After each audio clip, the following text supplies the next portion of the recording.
Welcome to Shredder Fanfic. Like, subscribe, and hype video. Join members to gain early access to new videos. After the main character dies inside of his previous life, he gets reborn and wakes up as Tai Lung's twin brother. What will Tai Lung's twin brother do inside of Kung Fu Panda? Kung Fu, reborn as Tai Lung's twin brother. Chapter 1, The Shadow Beside. The gongs were still ringing in my ears. Even now, with the palace quiet, their sound clung to me. They had marked the moment everything shifted, the moment Oogway raised his hand and the universe bent toward a panda no one expected. The dragon warrior had been chosen. And it wasn't my brother. I sat alone in the courtyard, the moonlight washing the stones pale.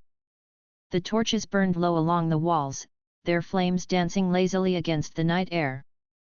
The Furious Five had long since gone to their rooms. Shifu, I knew, was pacing in his chambers, his thoughts locked in turmoil. The villagers below the palace still whispered and gossiped, though from this distance their voices reached me only as faint hums. And I sat here, turning it all over in my mind. Po. The panda with no training. The one who stumbled into the arena by accident. The one who knew more about noodles than Kung Fu. The one who, against every expectation, against Shifu's fury and the Five's disbelief, against the very laws of probability, was chosen by Oogway himself. I had seen the look on Shifu's face when it happened. His pride shattered. His certainty crumbling. He had trained the Five for years, shaping them into masters, each one refined like steel, polished like jade. And yet, Oogway passed them all over. Not Tigress, the strongest. Not Viper, the most graceful. Not Crane, not Monkey, not Mantis. A panda. Even now, I could almost hear Tigress's clipped tone, her voice steady but carrying a weight of anger. It was a mistake. I could imagine Monkey's nervous chuckle, Crane's quiet sigh, Mantis's sharp complaint, Viper's soft but doubtful comfort. They all said what Shifu would not. They all voiced what he thought but swallowed. A mistake.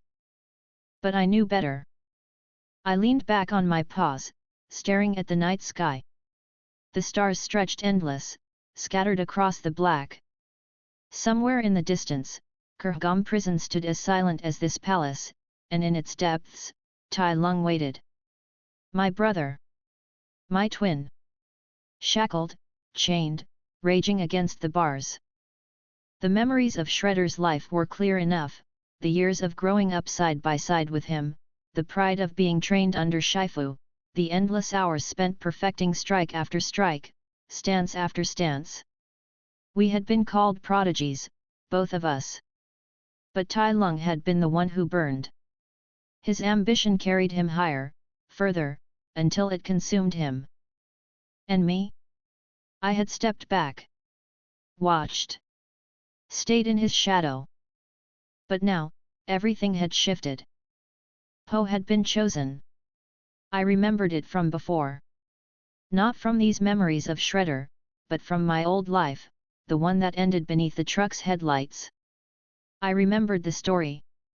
I knew what came next, Shifu's attempts to break Po's struggle, the looming threat of Tai Lung's escape, and the final clash that would decide the fate of the valley. That was the path as it was written.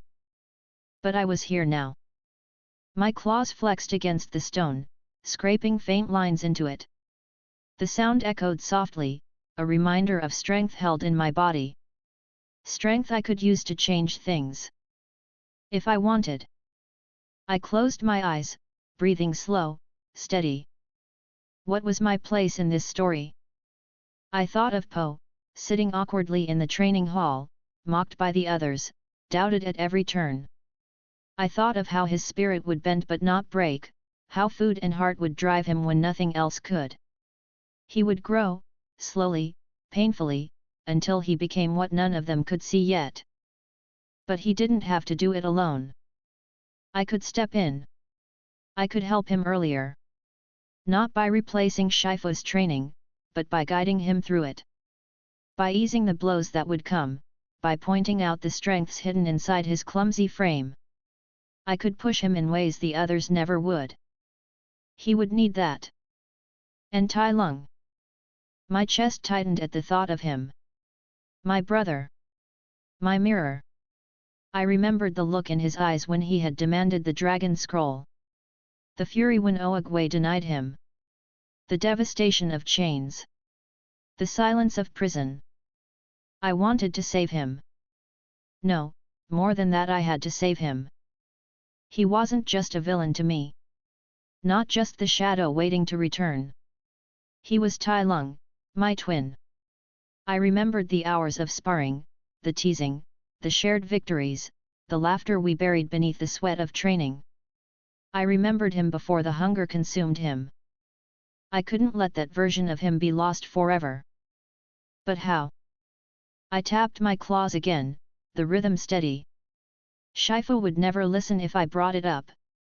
To him, Tai Lung was gone. Beyond saving. A mistake locked away so it could never return. And Tai Lung himself, when he escaped, his anger would be unshakable. His claws would tear through anything in his path. Reaching him then would be nearly impossible.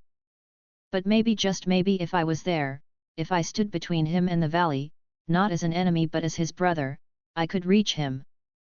It would take strength. Patience. Timing. And that meant preparing now.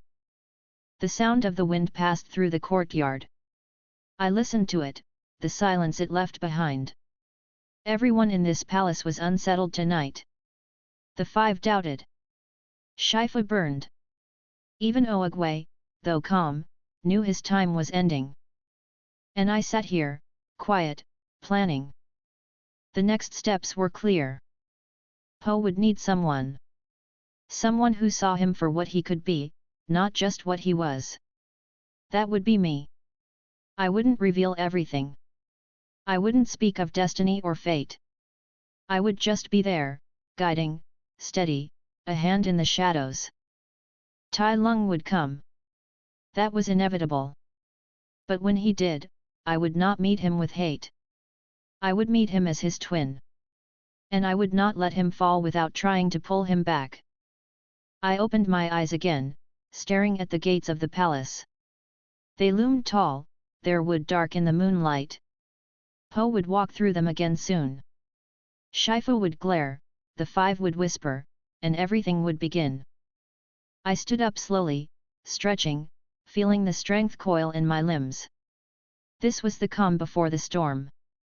The moment where everything seemed still, though I knew the world was already turning. I would be ready. For Po. For Tai Lung. For whatever came next. Chapter 2, one bite at a time. Morning came quietly. The sky over the valley was pale blue, the faint mist clinging to the mountaintops. The courtyard was empty except for the soft shuffle of the furious five going about their early stretches. From my place against the wall, I watched them. Their movements were precise, every muscle trained into discipline. But I wasn't interested in them today. I turned away from the courtyard and padded down the quiet hall. The wooden floors creaked under my steps. The air still held the chill of dawn. I knew where I was going. Po's room. He had been given one of the small quarters near the back. I could already imagine what I'd find, him snoring loudly, tangled in his blankets, drooling over a dream about noodles. The thought made me grin. When I reached the door, I didn't bother knocking. I shoved it open with my paw, hard enough to rattle it against the wall. Up! I barked cheerfully. A startled yelp answered me. Po shot upright in bed, eyes wide, fur on his head sticking up in every direction. He blinked, confused, his mouth hanging open. Wahai! Who? Me, I said, stepping inside. Get up! Time to train! His confusion deepened. Train? But what? It's morning. It's so early. Do you even know what time it is? Yeah, I said, crossing my arms. The perfect time to get started. He groaned, flopping back into the bed. No. 5 more minutes. I grabbed his blanket and yanked it straight off him. No minutes. On your feet, Panda. He curled up, hugging himself. You're worse than my dad on noodle delivery day. I leaned down and grinned at him. If you don't get up, I'll carry you outside by your leg. His eyes went wide. You wouldn't. Try me. Poe muttered something under his breath but finally dragged himself up. He wobbled on his feet, stretching his arms with a loud groan. His belly jiggled as he scratched the back of his head. This is cruel and unusual punishment, he complained. This is training, I corrected, already turning for the door. Come on. Poe trudged after me, yawning loudly every few steps. His paws dragged against the floor as though he weighed 1,000 pounds. Where are we even going? He asked. You'll see. I don't like the sound of that. I didn't answer. Instead, I led him straight to the small storage room near the kitchens. I knew what I wanted before we even got there. I opened one of the jars, and the sweet smell hit me immediately. Cookies. Poe perked up instantly, his ears twitching. Wait. Are those cookies? I confirmed, holding one up. Fresh ones. He stared, wide-eyed, already reaching. Oh, yes. Breakfast of champions. I pulled it back just before he could grab it. Not so fast. His paw froze in midair. What do you mean not so fast? You can't just dangle a cookie in front of a panda and say not so fast. I grinned. I can. Because you want this, right? He nodded eagerly. More than life itself. Then earn it, I said. He blinked. Earn it? How? I motioned for him to follow again. This time, I led him out to the small training hall near the back of the palace. The wooden beams held simple equipment, bars, ropes, balance logs. Nothing fancy, just the basics. Perfect for what I had in mind. I pointed to the bar fixed between 2 posts. Pull UPS. Poe's jaw dropped. Pull UPS? You want me to, with these arms? Have you seen me try to climb stairs? Or breathe? One pull up, I said, holding up the cookie. One bite. He froze, staring at me like I'd just given him the meaning of life. His eyes darted between the bar and the cookie. His stomach growled loud enough to echo. One pull up, one bite, I repeated. He licked his lips. You're evil. I've been called worse. Poe sighed dramatically, shuffling toward the bar. He grabbed it with both paws, arms shaking almost immediately. His feet barely left the ground before he dropped back down. See, he panted. Impossible. Utterly impossible. I took a slow bite of the cookie, letting the crumbs fall deliberately. Mmm. Delicious. His eyes widened. Hey. That's my cookie. It's not your cookie yet. He groaned, grabbed the bar again, and tried pulling. His face turned red. His belly swung side to side. He managed to get halfway up before slipping back down. Half a pull-up, I said casually. That should count, he wheezed. Half doesn't get you half a bite. Poe let out a noise somewhere between a whine and a growl. He tried again, straining, shaking, pulling with every ounce of effort. Slowly painfully his chin cleared the bar. I clapped my paws together. There it is. One pull-up. He dropped back down, collapsing into a heap on the floor, panting heavily. I saw my ancestors for a second there. I tossed him the cookie. He caught it instantly, stuffing it into his mouth before I could blink. Crumbs flew everywhere. Worth it, he said through a full mouth. I laughed. Good. Now again. His eyes nearly popped out of his head. Again? You didn't say anything about again. You said one pull up, one bite. I pulled another cookie from the jar and held it up. One pull up, one bite. Rules don't change. Poe stared, torn between despair and hunger. Then, with another groan, he dragged himself back to the bar. The morning went on like that. Pull up. Cookie. Pull up. Cookie. At first, every movement was agony for him. His arms trembled, his belly dragged him down, and his breathing sounded like a bellows on fire. But each time he dropped to the floor, he looked at me, and each time I held up the next cookie, and each time he pulled himself up again. By the fifth cookie, sweat dripped down his fur. By the seventh, he was wheezing, lying flat on the floor between attempts. By the 10th, his eyes had glazed over, but when I held up that cookie, his paws still reached for the bar. "You're insane," he muttered weakly. "Maybe," I said cheerfully. "But look at you. 10 pull ups. You didn't think you could do one." He blinked, surprised, as if the number had only just reached him. 10. 10, I confirmed. "Not bad, Panda. Not bad at all." A small smile tugged at his lips. "Yeah, not bad." I dropped another cookie into his paw. "Eat. You've earned it." He bit into it slowly this time, savoring the taste, the smile growing wider. And I leaned back, watching him. This was how it started. One bite at a time. One pull-up at a time. If I could keep him going, if I could turn his hunger into strength, then maybe just maybe he'd stand a chance. Chapter 3, Cookies and Witnesses. The sun had barely climbed over the mountain ridge when I dragged Poe back to the training hall for round 2. He looked even more tired than yesterday, waddling after me with drooping eyes and a groan in every step. "This is torture," he muttered. "This is progress," I corrected, carrying a fresh jar of cookies under my arm. "You want cookies, you work for them.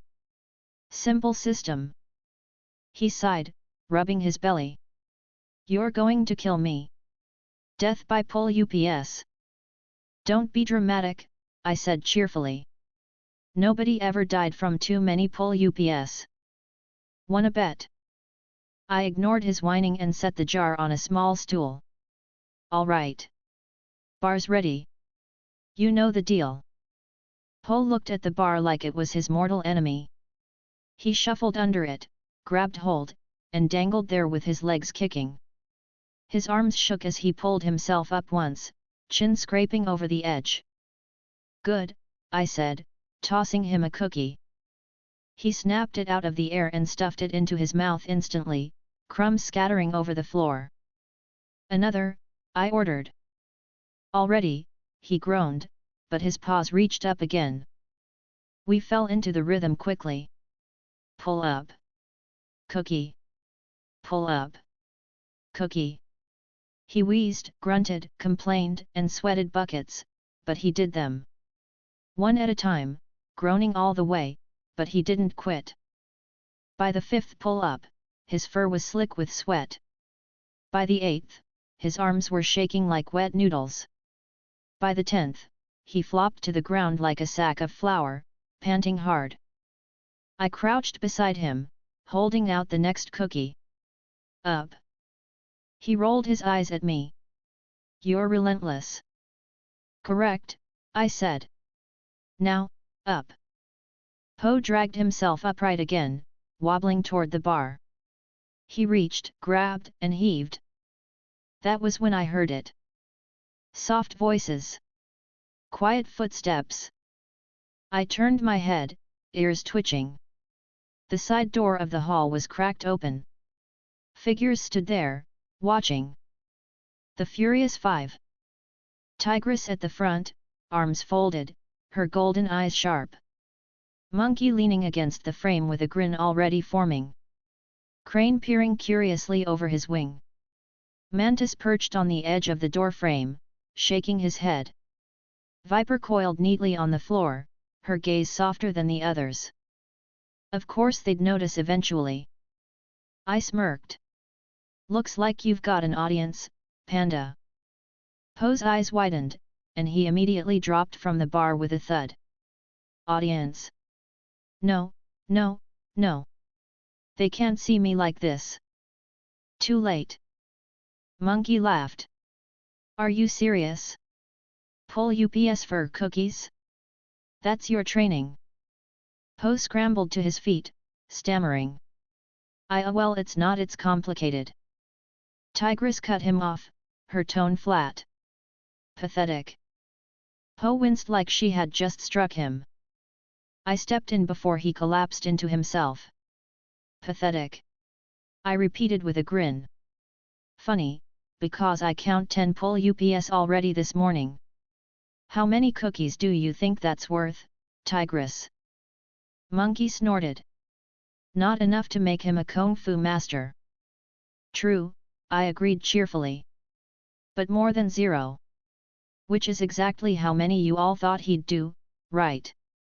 That shut Monkey up for a second. Po looked between us nervously. Maybe we can pretend none of you saw this end. No chance, Mantis said with a chuckle. This is the funniest thing I've seen all week. Crane tilted his head, studying Po more carefully. He's actually doing them, though. Clumsy, but he's doing them. Viper nodded. Yes. That's true. Tigress's eyes narrowed. And what happens when there are no cookies? Will he still pull himself up? Maybe, I said lightly. Maybe not. But that's not today's problem. Po, red in the face and panting, looked up at me desperately. See, can I have that cookie now? I tossed it into his paw without hesitation. He devoured it instantly, crumbs sticking to his chin. Monkey burst out laughing again. This is unbelievable. The dragon warrior, bribed by cookies. Po tried to defend himself with his mouth still full. It works. You're unbelievable, Tigress said coldly, though her gaze flicked briefly at me. Thanks, Po said through crumbs. Not you, she shot back. I chuckled, shaking my head. Relax, Tigress. Nobody's saying this is advanced training.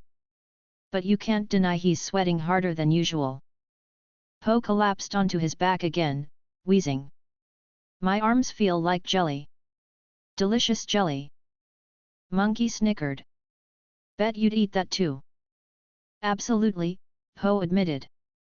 That got a laugh even out of Crane, though he tried to hide it behind his wing. I stood over Po, holding up the next cookie. All right, Panda. You're not done yet. Up. Po groaned. You're trying to kill me. No, I said cheerfully. I'm trying to make you move. Now up. He forced himself back to the bar, every step slow. His arms shook as he reached, pulled, strained. The 5 watched in silence this time. His face turned red, his breath ragged, but slowly, his chin crept over the bar. 11, I said, tossing the cookie. He caught it clumsily and shoved it straight into his mouth, collapsing again. Mantis whistled softly. Hey! Didn't think he'd actually keep going. He won't last long, Tigress said firmly. Maybe not, I admitted, grinning. But longer than you expected. Po groaned from the floor. Why is she always so mean to me? She's like that to everyone, I said casually. Focus on your cookie. Monkey leaned in toward Tigress, smirking. You're just jealous he's getting more cookies than you. Tigress shot him a glare sharp enough to silence him instantly. Viper slithered a little closer. You really think this will help him? Of course it will, I said lightly. Look at him. He's not quitting. That's already something. Crane nodded slowly. He does look determined. Po raised a shaky paw from the floor. I'm dying. You're fine, I said, kicking him lightly in the side. Up. Number 12. He whimpered but grabbed the bar again. The 5 all leaned in, watching. He pulled, face scrunched tight, sweat dripping down his fur. Inch by inch, he rose until his chin scraped over the edge. See? I said, tossing him the cookie. He's not quitting. He chewed weakly on the ground. You're a monster. Correct. For a moment, the room was quiet except for Po's heavy breathing. The 5 exchanged glances. Monkey broke the silence first. All right. I'll admit it. This is, actually kinda impressive. Po perked up, mid-cookie. Wait, you mean that? Don't get used to it, Monkey said quickly. Tigress turned sharply, walking out the door without another word. Her tail lashed behind her as she vanished down the hall. Viper sighed. Ignore her. She's just strict. She hates me, Po muttered. She doesn't hate you, I said simply. She hates wasting time. Prove you're not a waste, and she'll stop glaring at you so much. Po blinked, then slowly nodded. Okay. Prove it. I grinned, holding up another cookie. Then up. Number 13. His groan was louder than ever, but his paws still reached for the bar. The training stretched on, pull up after pull up, cookie after cookie. The furious 5 didn't leave right away. Monkey made jokes. Mantis scoffed but watched. Crane studied every movement with quiet thought. Viper gave small words of encouragement. Even Tigress, though she had walked away, had left slower than usual. And Po? He kept going. Weak, clumsy, sweating, groaning, but he didn't stop. Chapter 4, A Knock at Night. The palace was quiet at night. The furious 5 had long gone to their quarters, Shifu had shut himself in his room, and the only sounds left were the faint rustle of bamboo outside and the creak of old wood shifting with the mountain breeze. I liked it this way. Silent. Simple. I sat cross-legged on the floor of my room, tail curled lazily behind me, gnawing on a strip of dried meat I'd swiped from the kitchen earlier. Training Po had left me hungry too. He ate like an army, but at least I had the satisfaction of knowing I'd pushed him to do more in a single morning than anyone else had managed since he walked into this palace. I leaned back against the wall, claws tapping the floor in a slow rhythm. My mind wandered Tai Lung in his prison, the 5's doubtful stares, Shifu's cold glares. Everything was shifting, and I knew where it was heading. That was why I kept my focus where it mattered, the panda. A soft knock broke the silence. I raised a brow. Nobody knocked on my door at night. Yet. I called. The door creaked open slowly, and there he was, Po. His big head poked in first, eyes darting nervously left and right before he shuffled fully inside, holding the door half closed behind him like a child sneaking into a kitchen. Hey, he whispered. I smirked. You're sneaking around at night? What did you do, steal more dumplings? He shook his head quickly, ears twitching. No. I mean, not this time. Can I come in? You're already in, I pointed out. Oh. Right. He stepped further in, closing the door with a loud thump. He winced. Oops. I chuckled. Relax, no one's going to arrest you. What do you want, panda? He shuffled awkwardly, scratching the back of his neck. So, about this morning. Yet. The cookie thing. I grinned wide. You loved it. Admit it. I hated it, he said instantly, then paused.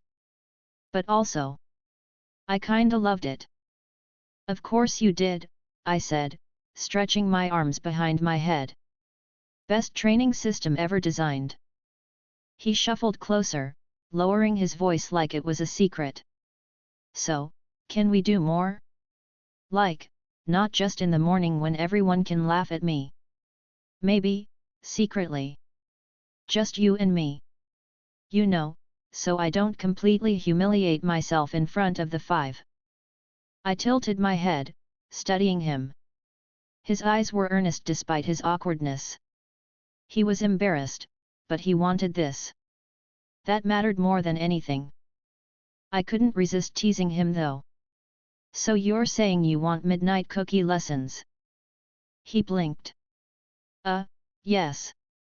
I burst out laughing. You're ridiculous. I'm serious, he insisted, though his serious face looked more like a worried dumpling than anything intimidating. Look, I know I'm me. I know I'm not exactly dragon warrior material. But if I'm going to be stuck here, I want to at least not be a complete embarrassment. His honesty was blunt, but not dramatic.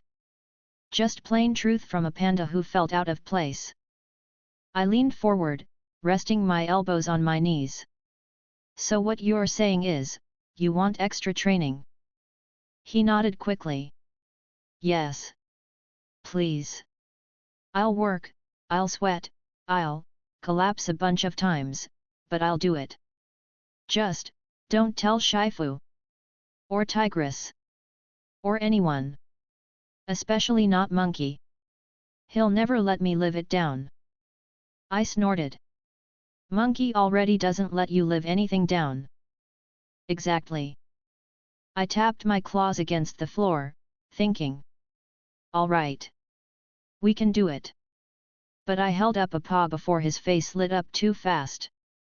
If we do this, you don't get to whine like you did this morning. I didn't whine, he protested immediately. I gave him a flat stare. Okay, maybe a little, he admitted. Fine. No whining. And, I added, you don't get to quit halfway because your arms feel like noodles. He hesitated. What about if my arms feel like dumplings? I laughed again. Then you still don't quit. Deal.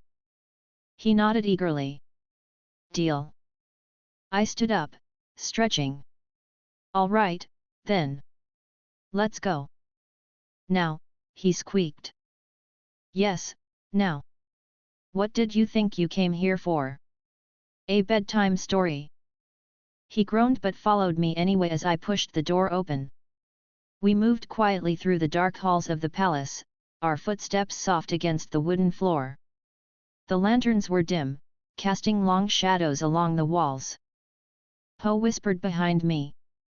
If we get caught, I'm blaming you. Good. I'll blame you back. That's not fair. Life's not fair, Panda. He huffed but didn't argue further. I led him back to the small training hall. The moonlight slipped through the high windows, giving the room a pale glow. The bar still waited, as sturdy as ever. I set the new jar of cookies on the stool. Poe's eyes lit up immediately.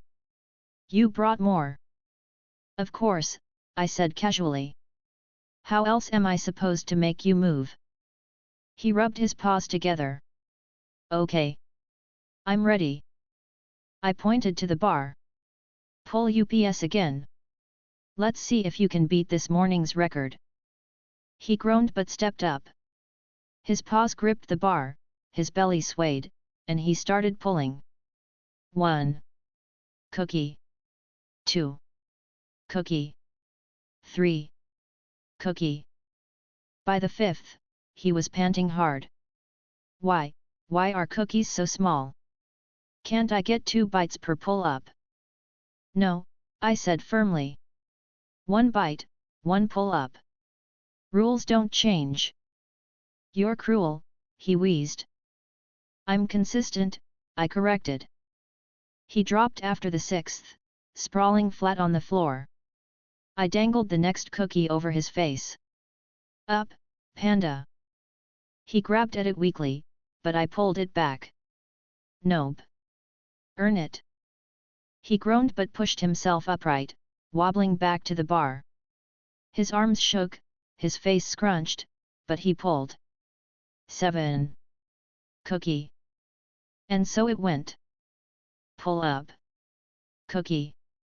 Pull up. Cookie. By the 10th, he was on his knees, wheezing. You're trying to kill me. You said that yesterday, I reminded him cheerfully. You're still alive. Barely. You'll thank me later. He muttered something, but he got back up anyway. I watched him closely. For all his clumsiness, he wasn't quitting. He looked miserable, but his paws gripped the bar again and again. That mattered. By the time we hit 12, his fur was damp with sweat. He collapsed flat on his belly, chewing his cookie slowly this time. I can't move, he panted. Good, I said, crouching beside him. That means you worked. He groaned. I'm going to regret this tomorrow. Probably. He rolled onto his back, staring up at the ceiling. But I don't feel useless. I blinked, surprised at his tone. He wasn't being dramatic, just plain honest. Good, I said after a moment. That's the point. He smiled faintly. Thanks. Shredder. I smirked, flicking one last cookie onto his chest. Don't thank me yet. Tomorrow we add push UPS. His groan echoed through the hall. Chapter 5, Sleepy Panda Trouble. The sun rose too quickly. At least, that's how it felt to me when I dragged myself out of bed the next morning. We had trained late into the night. Cookies, pull UPS, sweat, and groaning Po had pushed himself harder than I expected. By the time we finished, he was sprawled across the training hall floor, chewing crumbs with glazed eyes like he'd fought a war. I'd half carried him back to his room after that. He mumbled something about dumplings in his sleep and rolled into bed without even pulling the blanket over himself. I knew he was finished. Which meant the morning would be interesting. I stretched as I stepped out of my room, yawning wide enough to show every tooth. The palace was already stirring with noise. The Furious Five were up and warming themselves in the main hall, their movements sharp, disciplined. Shifu stood near the center with his staff, posture stiff, his gaze following each of them like a hawk. I strolled in, tail swaying lazily. Morning, I said casually. None of the five answered, though Monkey gave me a grin mid-stretch. Shifu flicked his eyes at me briefly before returning to his students. I scanned the hall. One person was missing. Po. I smirked. Someone overslept. Shifu's ear twitched, his grip on the staff tightening. Unacceptable, he muttered. The five said nothing, though Tigress's expression hardened. She didn't need to speak for her disapproval to be clear. I leaned against the wall, amused. Any second now, I expected to hear Po's frantic stomping down the hall. Sure enough, a loud crash echoed from the corridor, followed by a desperate, I'm coming, I'm coming. Po burst into the training hall, fur messy, eyes half closed, drool still on his chin. He tripped over his own feet the moment he entered, rolling forward until he crashed into the floor in front of Shifu. The hall went silent. Shifu's face was unreadable, but his whiskers twitched once. Tigress closed her eyes briefly like she was silently counting to 10. Monkey was biting his lip to keep from laughing.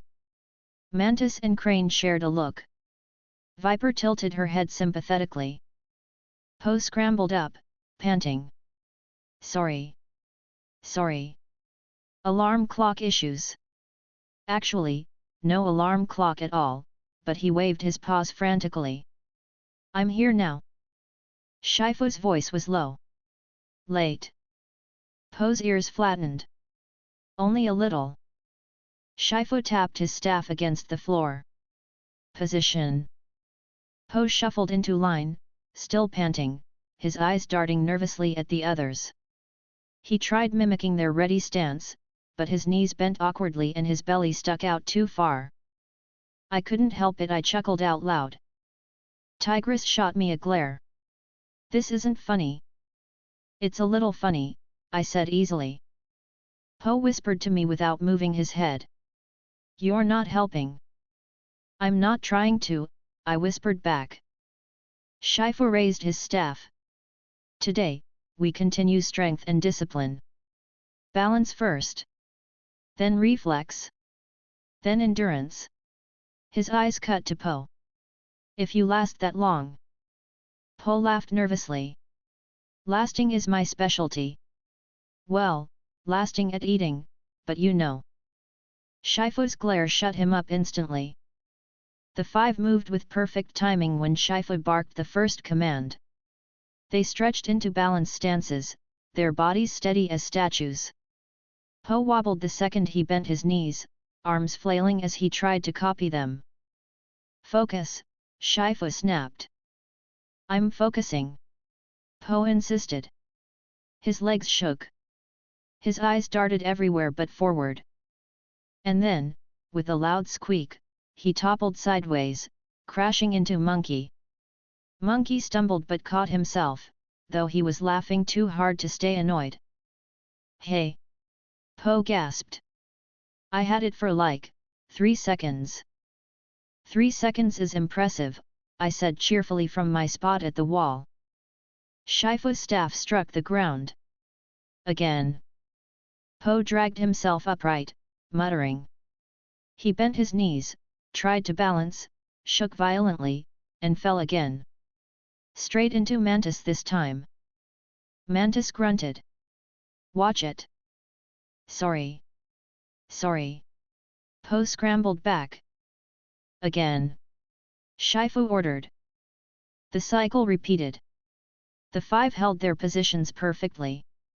Po shook, sweated, fell, apologized, and scrambled back up. Again and again. I leaned on my elbow, amused. He was exhausted from last night, that much was obvious. His movements were slower, his arms limp, his breath shallow. Monkey leaned over to Tigress between stances. He's worse than usual today. Tigress's reply was sharp. He's not trying. Not true, I said, stepping in before Po's shoulders could slump further. He's trying. He's just tired. Shifu's eyes flicked to me. Excuses. I grinned. Observations. Po gave me a weak smile of gratitude before wobbling again and collapsing on his rear with a thud. The training dragged on like this. Po tripped during reflex drills, missing every strike Shifu set up for him. He fell off the balance logs 5 times in a row, landing flat on his back with wheezes and groans. By the time endurance drills came, he could barely stand. The five whispered among themselves between sets. He's hopeless.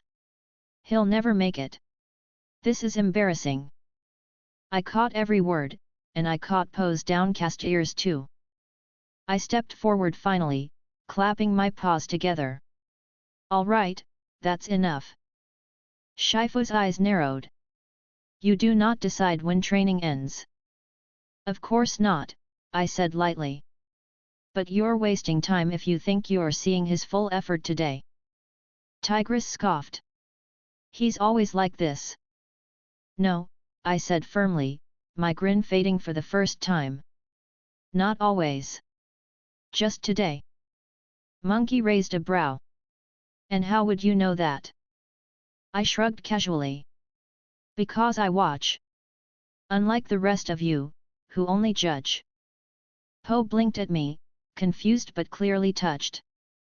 Shifu studied me silently, his staff tapping once against the floor. I crouched next to Po, who was sprawled out and panting. You're useless right now. Thanks, he wheezed. Not in general, I corrected. Just today. You're exhausted. You didn't sleep enough, did you? Po's ears twitched nervously. Maybe not. I grinned, leaning close. Don't worry. I won't tell them why. His eyes widened, but then his shoulders slumped in relief. I stood again, facing the others. He's tired. That's all. Give him a real night of rest, and he'll do better tomorrow. Tigress's tone was sharp. Or he'll be the same. Or, I countered, he won't. You'll see.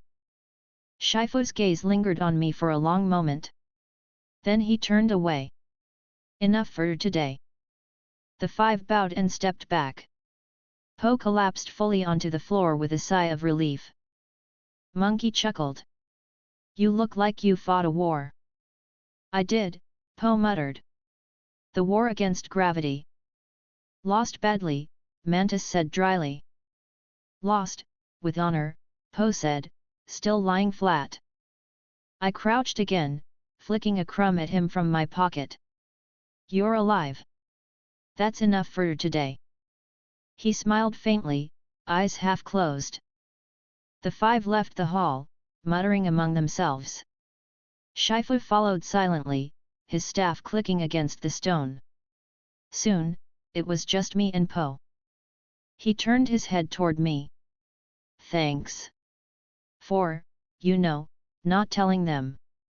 I grinned. You owe me. I'll pay in dumplings. Make it cookies. Deal. I stood and offered him a paw. He groaned but grabbed it, and I hauled him back up. Go rest, I said. Tonight, no training. You need sleep. But. No buts, I said firmly. You won't improve if you pass out every morning. Balance, Panda. You've gotta learn it. He sighed. Fine. Good. I smirked. Besides, you snore so loud I'll know if you sneak out anyway. He blinked. Wait, you can hear that? Everyone can hear that. His face went red. Oh no. I laughed, patting his shoulder. Get used to it. You're not quiet. Po groaned but smiled anyway. Chapter 6, Words in the Quiet. The training hall smelled faintly of sweat, wood, and dust. Morning drills had ended, though calling them drills might have been generous considering how badly Po stumbled through them. The furious five had already slipped away to their quarters, their murmurs echoing faintly in the corridor outside. I caught fragments as they passed, Monkey's amused snicker, Mantis's sharp complaints, Crane's sigh, Tigress's clipped tones. Viper said nothing, but her silence carried its own weight. And Po? He had collapsed in the far corner after Shifu dismissed him, lying flat on his back and gasping for air. His fur was matted with sweat, crumbs still clinging around his mouth from the energy snacks he'd stuffed down before training. When I left the floor, he was still sprawled there, muttering something about dumplings in between wheezes. I leaned against one of the wooden beams near the doorway, arms folded, tail swaying idly. Watching him made me grin. He looked like he'd gone through 10 rounds against a rhino, when in truth he had only been asked to stand on one leg and not fall. Still, I couldn't deny one thing, he kept trying. He fell, yes, but he got back up.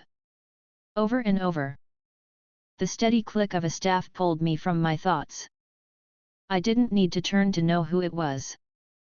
Shredder, Master Shifu said, his tone low but firm. Master, I answered, casual as always, still leaning against the beam. He came closer, his staff tapping against the floor in measured rhythm. He stopped a few steps away, posture as rigid as always, his eyes narrowed slightly, as though measuring me. You defend him too often, Shifu said. I tilted my head. Defend him. The panda, he clarified. His voice carried no hesitation. When he fails, you speak. When he stumbles, you excuse. You make light of his incompetence. I chuckled, letting the sound echo lightly in the empty hall. I wouldn't call it incompetence. More like natural disaster in slow motion. Shifu's frown deepened. You treat this as a joke. Not a joke, I corrected, finally pushing off the beam and walking a few steps closer. Entertainment, maybe. But not a joke. Shifu's staff pressed harder into the floor. Kung Fu is not entertainment. It is to him, I said easily, nodding toward the corner where Po had been lying only minutes ago. He came here with stars in his eyes. He dreamed about this place his whole life, and now he's here, surrounded by people who don't believe he belongs. If he doesn't laugh, if I don't tease him, he'll sink. Shifu's gaze sharpened. If he cannot endure ridicule, he cannot endure battle. A warrior must stand against more than words. I grinned, baring my teeth slightly. And yet, he does. You don't see it because you're too focused on how badly he fails. But every time you glare, every time Tigress snaps, every time Monkey snickers, he doesn't run. He doesn't quit. He gets up again. That's something. Shifu's silence stretched. His whiskers twitched once, faint but noticeable. I kept going, tone light but steady. You all expected him to quit on the first day. But he hasn't. He's still here. That tells me more than his balance drills ever could. You mistake stubbornness for strength, Shifu said finally. Maybe, I admitted with a shrug. But stubbornness is the seed of strength. I'd rather train someone who keeps standing up after failure than someone who gives up after one fall. His eyes narrowed. Like your brother. That one hit sharper, but I kept my grin. Exactly. Tai Lung gave up the moment he didn't get what he wanted. He didn't bend, he broke. Po bends like bamboo in a storm. Clumsy, messy bamboo, but still bamboo. Shifu turned away slightly, his staff tapping once against the floor. Your tongue is sharp for someone who wastes his own talent. I chuckled again, though softer this time. Ah, there it is. The old line, wasted talent. I stretched my arms over my head, claws flexing. I'm still stronger than most, even when I waste it. Isn't that enough? Shifu's eyes cut back to me, sharp as daggers. You could have been great. Great like Tai Lung? I asked lightly. His silence answered more than his words could have. I let the grin return, though inside my chest tightened faintly. No thanks. I'll pass on that kind of greatness. I'm happy here, wasting my talent on a panda who can't do one pull-up without crying. Shifu's staff struck the floor harder this time. This is not about your brother. This is about your distraction. The dragon warrior must be trained with seriousness. You undermine that. I'm not undermining anything, I said simply. I'm keeping him from breaking before you even start. Shifu's brows furrowed. His silence was heavy again. I stepped closer, lowering my voice slightly. Look, Master, you don't have to like him. You don't even have to believe in him. But if Oogway chose him, there's something there. I don't know what yet. Neither do you. But until we figure it out, he needs at least one voice that isn't trying to bury him. Shifu's grip on his staff tightened, but he said nothing. I smirked again, leaning back. Relax. I'm not stealing your job. You're still the one he looks at like a puppy trying to please its master. I just make sure he doesn't collapse under it all. That's all. Shifu finally turned fully, his eyes piercing. Do not let softness blind you. I grinned wider. Don't worry. I see clearer than you think. The silence lingered between us, but no more words came. He turned away at last, his staff tapping softly as he left the hall.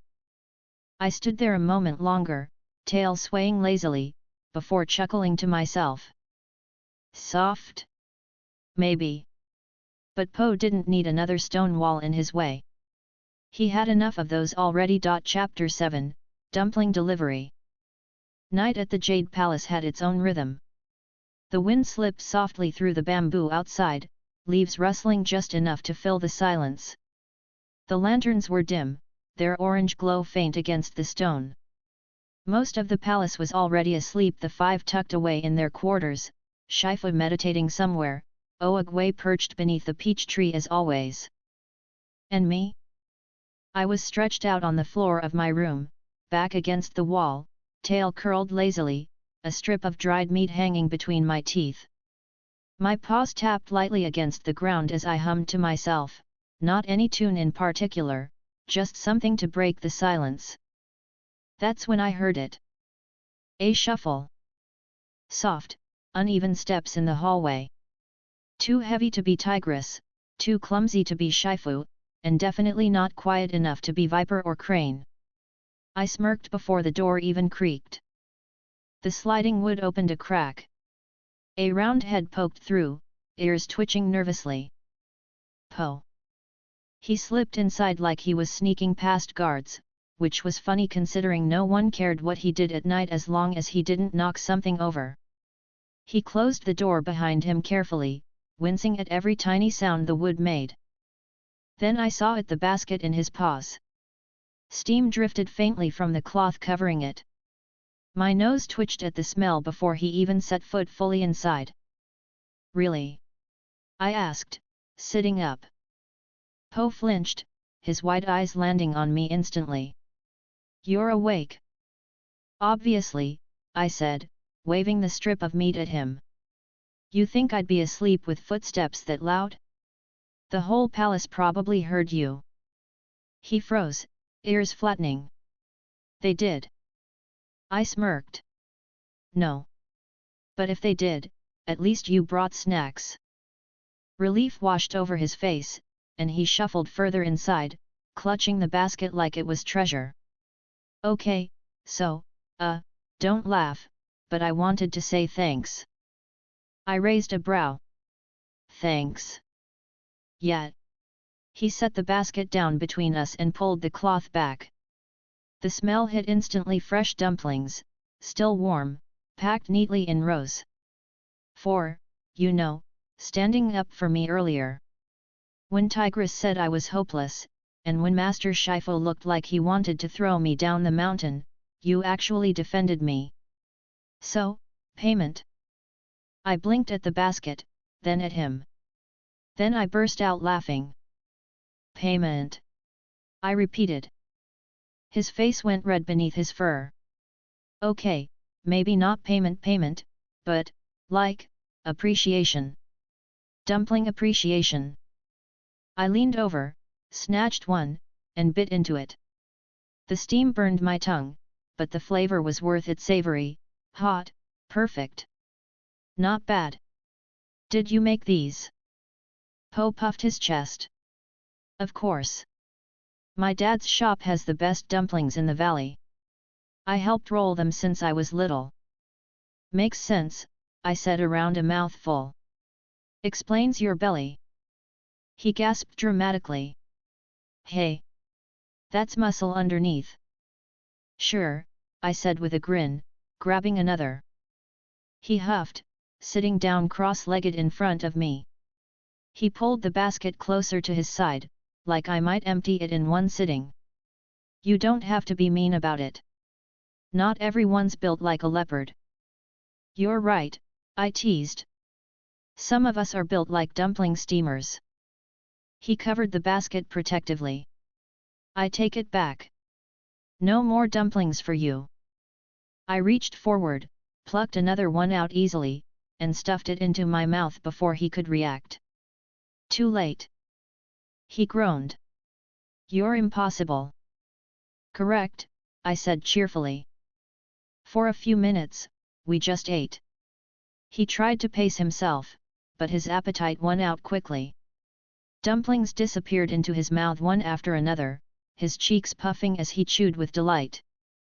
I matched him pace for pace, partly to keep him from eating the entire basket himself, partly because they were actually good. Finally, when half the basket was gone, Po leaned back with a sigh, patting his belly. Okay, maybe I shouldn't have eaten that many this fast. I smirked. Maybe. But at least you earned some of them earlier. He blinked at me. Earned. Pull UPS, I reminded him. Cookies weren't free. Neither are dumplings. His eyes widened. Wait, don't tell me you're gonna make me do midnight push UPS for these. Tempting, I said, leaning back. But no. Not tonight. Tonight's just food. He slumped with relief. Good. Because I don't think I could lift my arms right now if my life depended on it. Understandable, I said, licking a bit of sauce from my paw. You looked ready to collapse earlier. Po grimaced. I probably embarrassed myself worse than ever today. You always embarrass yourself, I said bluntly. He groaned. You're supposed to make me feel better. I am, I countered. Because you embarrass yourself and still come back the next day. That's better. He blinked, chewing on that thought for a moment. Then he smiled faintly. Hey. I guess, yeah. That is better. Exactly, I said, grabbing another dumpling.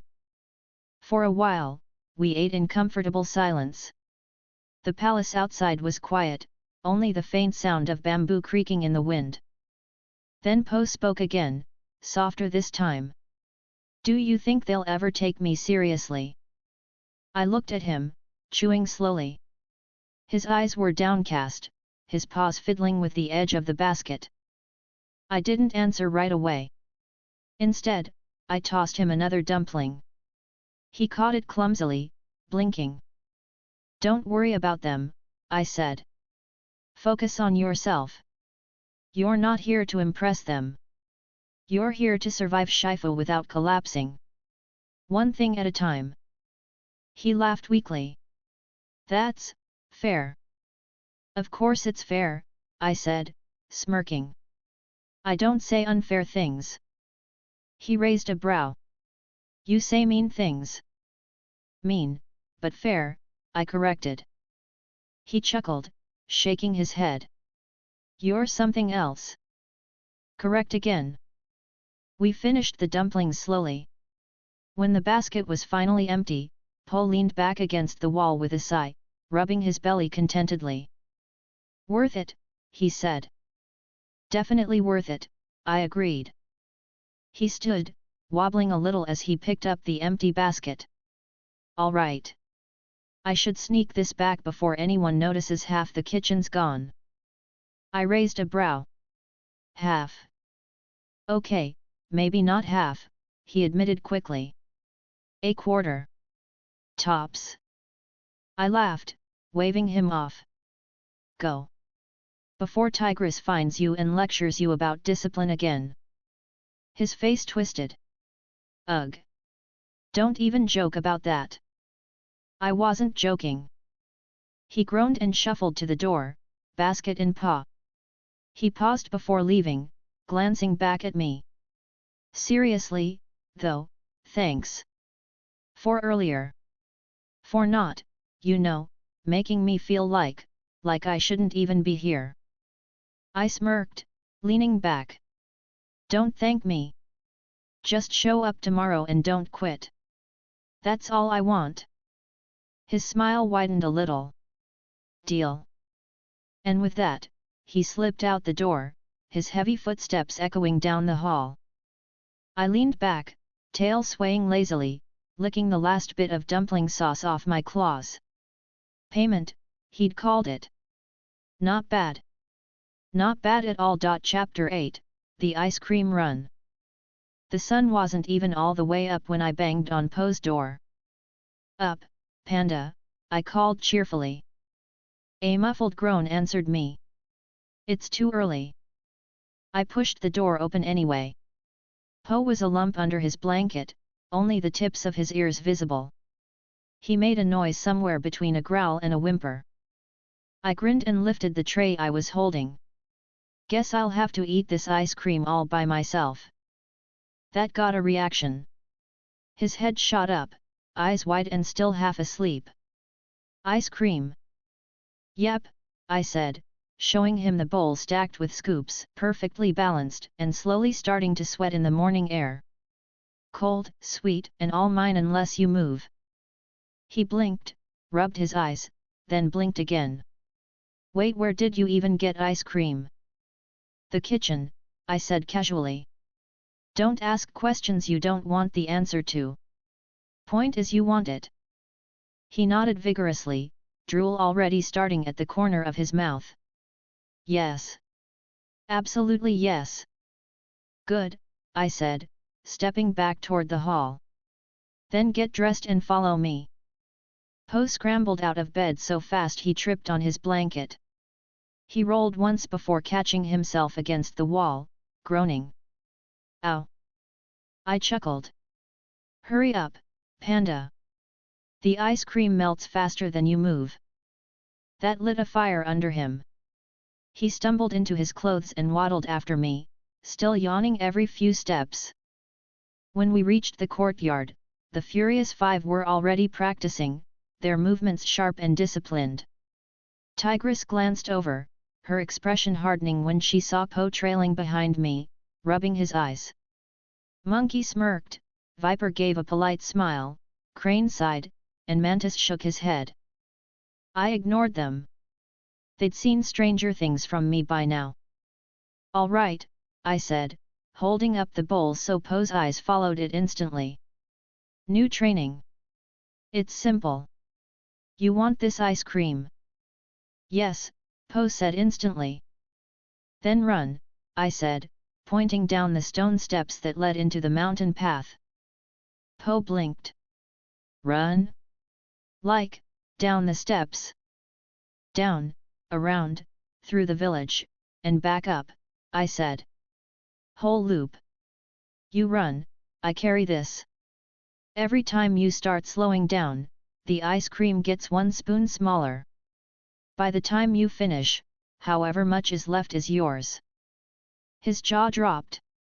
That's cruel. Motivation, I corrected cheerfully. He stared at the bowl, then at me, then at the bowl again. His paws clenched. Fine. I'll do it. But don't you dare eat it all before I get back. No promises, I said with a grin. Po groaned but waddled to the start of the path. Okay, okay. I can do this, ice cream, ice cream, ice cream, he muttered the word like a chant. Go, I said. He ran.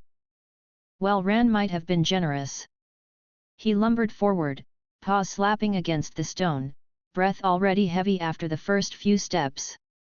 His belly bounced with every stride, his arms pumping awkwardly. But he was moving, and that was the point. I followed at an easy pace, carrying the bowl carefully. The five paused their practice to watch. Tigress frowned, Monkey started laughing, and Mantis muttered something I couldn't hear. Po puffed loudly as he hit the first turn down the stairs. This is so many steps. Keep going, I called behind him. He groaned, but he kept moving. His breathing grew louder the further he went. By the time we hit the bottom of the mountain steps, he was bent forward, panting hard. Can I have a bite now? He wheezed. I scooped a spoonful, made a show of eating it, and grinned. Nope. Run. He let out a loud wail and pushed himself forward again. Through the village we went. The villagers stopped what they were doing to watch farmers carrying baskets, shopkeepers sweeping their porches, kids chasing each other down the street. All of them turned to stare at the sight of Po, the newly chosen dragon warrior, running after me while I carried a bowl of ice cream like it was a sacred treasure. "Don't laugh!" Po shouted between gasps. "This is training." Of course, that only made a few chuckle more. I jogged along beside him, eating another spoonful slowly just to watch him groan. "Faster, Panda! Or this whole bowl's mine!" He whined, but his pace picked up. His arms pumped harder, his face red from the effort. "I hate you," he gasped. "Correct," I said cheerfully, licking the spoon. The run through the village took longer than it should have. Po slowed constantly, clutching his side, stumbling over his own feet. Each time, I reminded him about the ice cream, and each time he groaned but started moving again. By the time we reached the foot of the mountain steps again, he was barely upright. His chest heaved, his fur stuck with sweat, and his paws shook. He looked at me desperately. "Ice cream! Now!" I lifted the bowl, showing him the half that was still there. "Half left. Finish the stairs, and it's yours." His jaw dropped. "The stairs? After everything?" "Unless you don't want it," I said, making a show of raising the spoon again. He let out a loud groan, grabbed the railing, and started dragging himself up the steps. Each one looked like it might kill him. His legs shook, his breathing came in wheezes, and sweat dripped freely down his fur. I followed behind, calm and steady. "Come on, Panda! Ice cream's waiting!"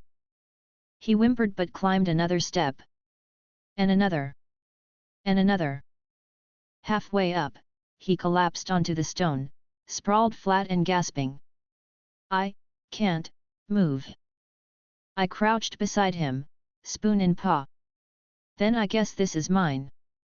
His head shot up. "No." He scrambled forward on all fours, dragging himself up another 2 steps before flopping again. I laughed, stepping ahead a few paces. "Catch up, or it's gone." He groaned but forced himself up, wobbling as he clung to the railing. His steps were clumsy, but he kept going. Slowly. Painfully. Finally, after what felt like forever, he reached the top. He collapsed face first onto the courtyard stones, wheezing so loudly it echoed. I crouched beside him and set the bowl down in front of his nose. "Congratulations! You made it!" He lifted his head weakly, eyes locking on the bowl. With the last of his strength, he grabbed the spoon and shoveled ice cream into his mouth. The sound he made was pure bliss. "Worth it," he mumbled through a full mouth. I chuckled. "You always say that after you almost die." "Because, it's true," he gasped, licking the spoon clean before diving back for another bite. The 5 were standing at the edge of the courtyard, watching the scene with varying expressions. Monkey was laughing outright, Mantis shaking his head in disbelief, Crane sighing again, Tigress glaring, and Viper hiding a small smile. "Don't judge me," Po said between mouthfuls. "This is training." Monkey laughed harder. "Training to eat, maybe." Po pointed at me with the spoon. "Hey, he made me do it." Tigress crossed her arms. "And you obeyed because of ice cream." "Exactly," Po said proudly, shoving another spoonful into his mouth. I smirked at her. "Better than not running at all." She narrowed her eyes but said nothing. When the bowl was finally empty, Po collapsed again, lying flat on his back with a groan. So tired, but so happy. I nudged the empty bowl aside and crouched over him. "You survived. That's progress." He gave me a weak thumbs up. Chapter 9, Bragging Rights. The morning after the run, Po looked like he had been hit by a wagon. I found him lying flat on his back in the courtyard, paws spread out, groaning like the world was ending. His fur was still damp with sweat from just walking across the palace floor, and he winced every time he tried to bend a knee. I leaned over him, tail flicking lazily. Morning. He groaned louder. Why did you do that to me? Do what? I asked innocently. The run, he wheezed, lifting one paw weakly. All those stairs, the village, the humiliation. And the ice cream, I reminded him. That perked him up a little. His lips twitched into a small, exhausted smile. Okay, yeah, the ice cream. That was good. Worth it? I asked. Totally worth it, he said immediately. My legs hate me, but my stomach loves me. I chuckled and crouched beside him. You survived. That's the important part. He gave me a thumbs up, then flopped back onto the ground with another groan. While he lay there recovering, the Furious Five were in the middle of their own drills. Tigress was on the far end of the courtyard practicing strikes against a wooden dummy, her movements sharp and precise. Monkey and Mantis were sparring nearby, trading blows and insults in equal measure. Crane balanced on one leg on top of a post, wings spread for control. Viper flowed across the stones, her body twisting and curling in smooth patterns. She noticed Po first. Her head lifted, and her gaze softened when she saw him sprawled out on the ground. She slithered closer, pausing beside me. Rough morning, she asked gently. Po groaned again but lifted his head just enough to look at her. Not rough, victorious. Her eyes blinked slowly. Victorious. He grinned, though it came out more like a grimace. I did, a run. A run, she repeated, her voice calm, polite, but carrying a hint of curiosity. Yes, Po said, nodding proudly. Down the stairs, through the village, all the way back up. The whole thing. Viper tilted her head. That's quite a distance. I know, Po said, puffing his chest even though he was still flat on the floor. And I did it. Me. The panda everyone thinks can't even walk without tripping. I ran the whole thing. I snorted. You ran about half and crawled the other half. Po shot me a glare. Details. Viper covered her mouth with her tail, hiding a small smile. That's impressive, Po. Thank you. Po said, pointing at her with renewed energy. Finally, someone appreciates my hard work. I chuckled. Tell her the real reason you did it. Po hesitated, his ears twitching. Go on, I said, grinning. Tell her. Po groaned and muttered, ice cream. Viper blinked. Ice cream. Motivation, I explained cheerfully. I tapped my paw against the ground, still smiling. One run for one bowl. He wanted it, so he chased it. Po sat up halfway, his face red. Hey, it worked. I ran farther than I've ever run in my life. Viper tilted her head again, her eyes amused. For ice cream. Yes, Po said firmly. For ice cream. Don't judge me. She giggled softly. I'm not judging. If it works, it works. Po beamed. Exactly. Finally, someone gets it. I smirked. You're lucky she's nice. Tigress would have eaten the ice cream herself and left you on the steps. Po shuddered. Don't even joke about that. Not a joke, I said. She would. Viper smiled faintly. Still, Po, that's good. You should be proud of yourself. Po straightened a little, clearly trying to look less like a collapsed heap. I am proud. My legs might never forgive me, but I'm proud. Monkey's voice carried from across the courtyard. Proud of running for dessert. Mantis laughed. That's not training. That's just being hungry. Po turned red again. It's training. Shredder said so. I grinned at the two of them. And I'm always right. Monkey rolled his eyes. Sure you are. Viper's voice cut through, calm but firm. He finished, didn't he? That's more than some of us expected. Monkey raised his brows, but he didn't argue. Mantis just muttered something under his breath and went back to sparring.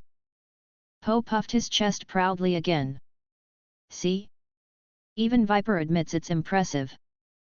I leaned down toward him, smirking. Don't get too cocky, Panda. One run doesn't make you a warrior. He huffed. No, but it makes me a warrior who earned ice cream. Viper giggled again. Po pointed at her, triumphant. See? She laughed. She thinks it's funny, but in a supportive way. I shook my head, chuckling. Supportive, sure. Still funny though. Po sighed happily, flopping back down again. I'll take it. The rest of the morning passed slowly. The five returned to their drills, though I caught Viper glancing Po's way more than once. He didn't move from his spot, still too sore to do more than wiggle his toes, but he kept wearing that proud smile. When Shifu finally appeared, his eyes went straight to Po on the ground. His frown deepened immediately. Why are you lying there? Po froze, eyes wide. Stretching. Shifu's staff tapped against the floor. Poorly. I snorted. Po shot me a desperate look, but Shifu's gaze had already turned back to the others. As training continued, I stayed near the wall, arms folded, watching. Po tried to join in, but his legs wobbled so badly he nearly toppled over during every stance. Monkey laughed at him again, Mantis shook his head, Crane sighed, Tigress scowled. Only Viper gave him a quiet word of encouragement. By the end, Po collapsed again, lying flat in the dirt. He was exhausted, sore, humiliated, but still smiling faintly. Because he had finished the run. Because Viper had said she was impressed. And because he'd had ice cream. Chapter 10, Noodle Motivation. Morning came earlier than Po wanted. I knew it the moment I knocked on his door. The sound that came from inside was half groan, half yawn. Why, so early, he muttered. I shoved the door open. He was still curled up in his blanket, rubbing his eyes like a child. Because, I said, stepping inside, today's special training. He cracked one eye open, suspicious. Special training. I grinned and held up the large covered bowl in my paw. The smell of broth and freshly cooked noodles leaked out from under the lid. This. His ears perked immediately. Are those noodles? Correct, I said cheerfully. Your favorite. Whole bowl. Yours if you manage one simple thing today. His suspicion grew, but so did the drool at the edge of his mouth. What thing? Touch me, I said, tapping my chest with my paw. He blinked. What do you mean touch you? I pointed at myself again. We spar. You touch me even once, just once anywhere. And this bowl is yours. Po sat up quickly, hope shining in his eyes. Wait, really? Just touch you?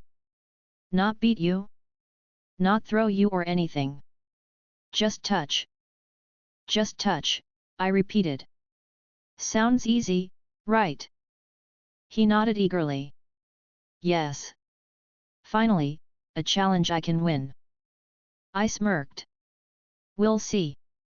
I led him out to the small training courtyard. The morning air was cool, fresh, carrying the smell of bamboo. The Furious Five were already at their drills in the main hall, so this space was ours alone. I set the bowl on a flat stone where he could see it. The way his eyes followed it, you'd think it was a sacred relic. Ready? I asked. Po rolled his shoulders, bouncing lightly on his feet. I was born ready. You're going down, Shredder. And those noodles are going down with you. I grinned, slipping into a loose stance. Then come take them. The first attempt was over before it began. Po charged straight at me, arms wide like he was going for a hug. I stepped sideways casually, letting him stumble past me and crash face first into the dirt. He groaned. Ow! Impressive first move, I said cheerfully. But try not to eat dirt before noodles. He pushed himself up, spitting dust. Okay, you're fast. But I've got this. The second attempt was no better. He swung his paw clumsily toward my shoulder. I ducked under it and tapped his side with my own paw before stepping back. Too slow, I said. He huffed, puffing out his chest. Warming up. That's all. The third attempt lasted a little longer. He circled me this time, eyes darting between my paws and my tail. Then he lunged, trying to grab at my arm. I sidestepped again, flicking his wrist away with ease. He spun in a circle, off balance, and almost toppled into the noodle bowl before catching himself. Careful, I teased. You almost ruined your prize. He froze, horrified. No. I'd never hurt the noodles. Good, I said with a grin. Then maybe you'll fight better for them.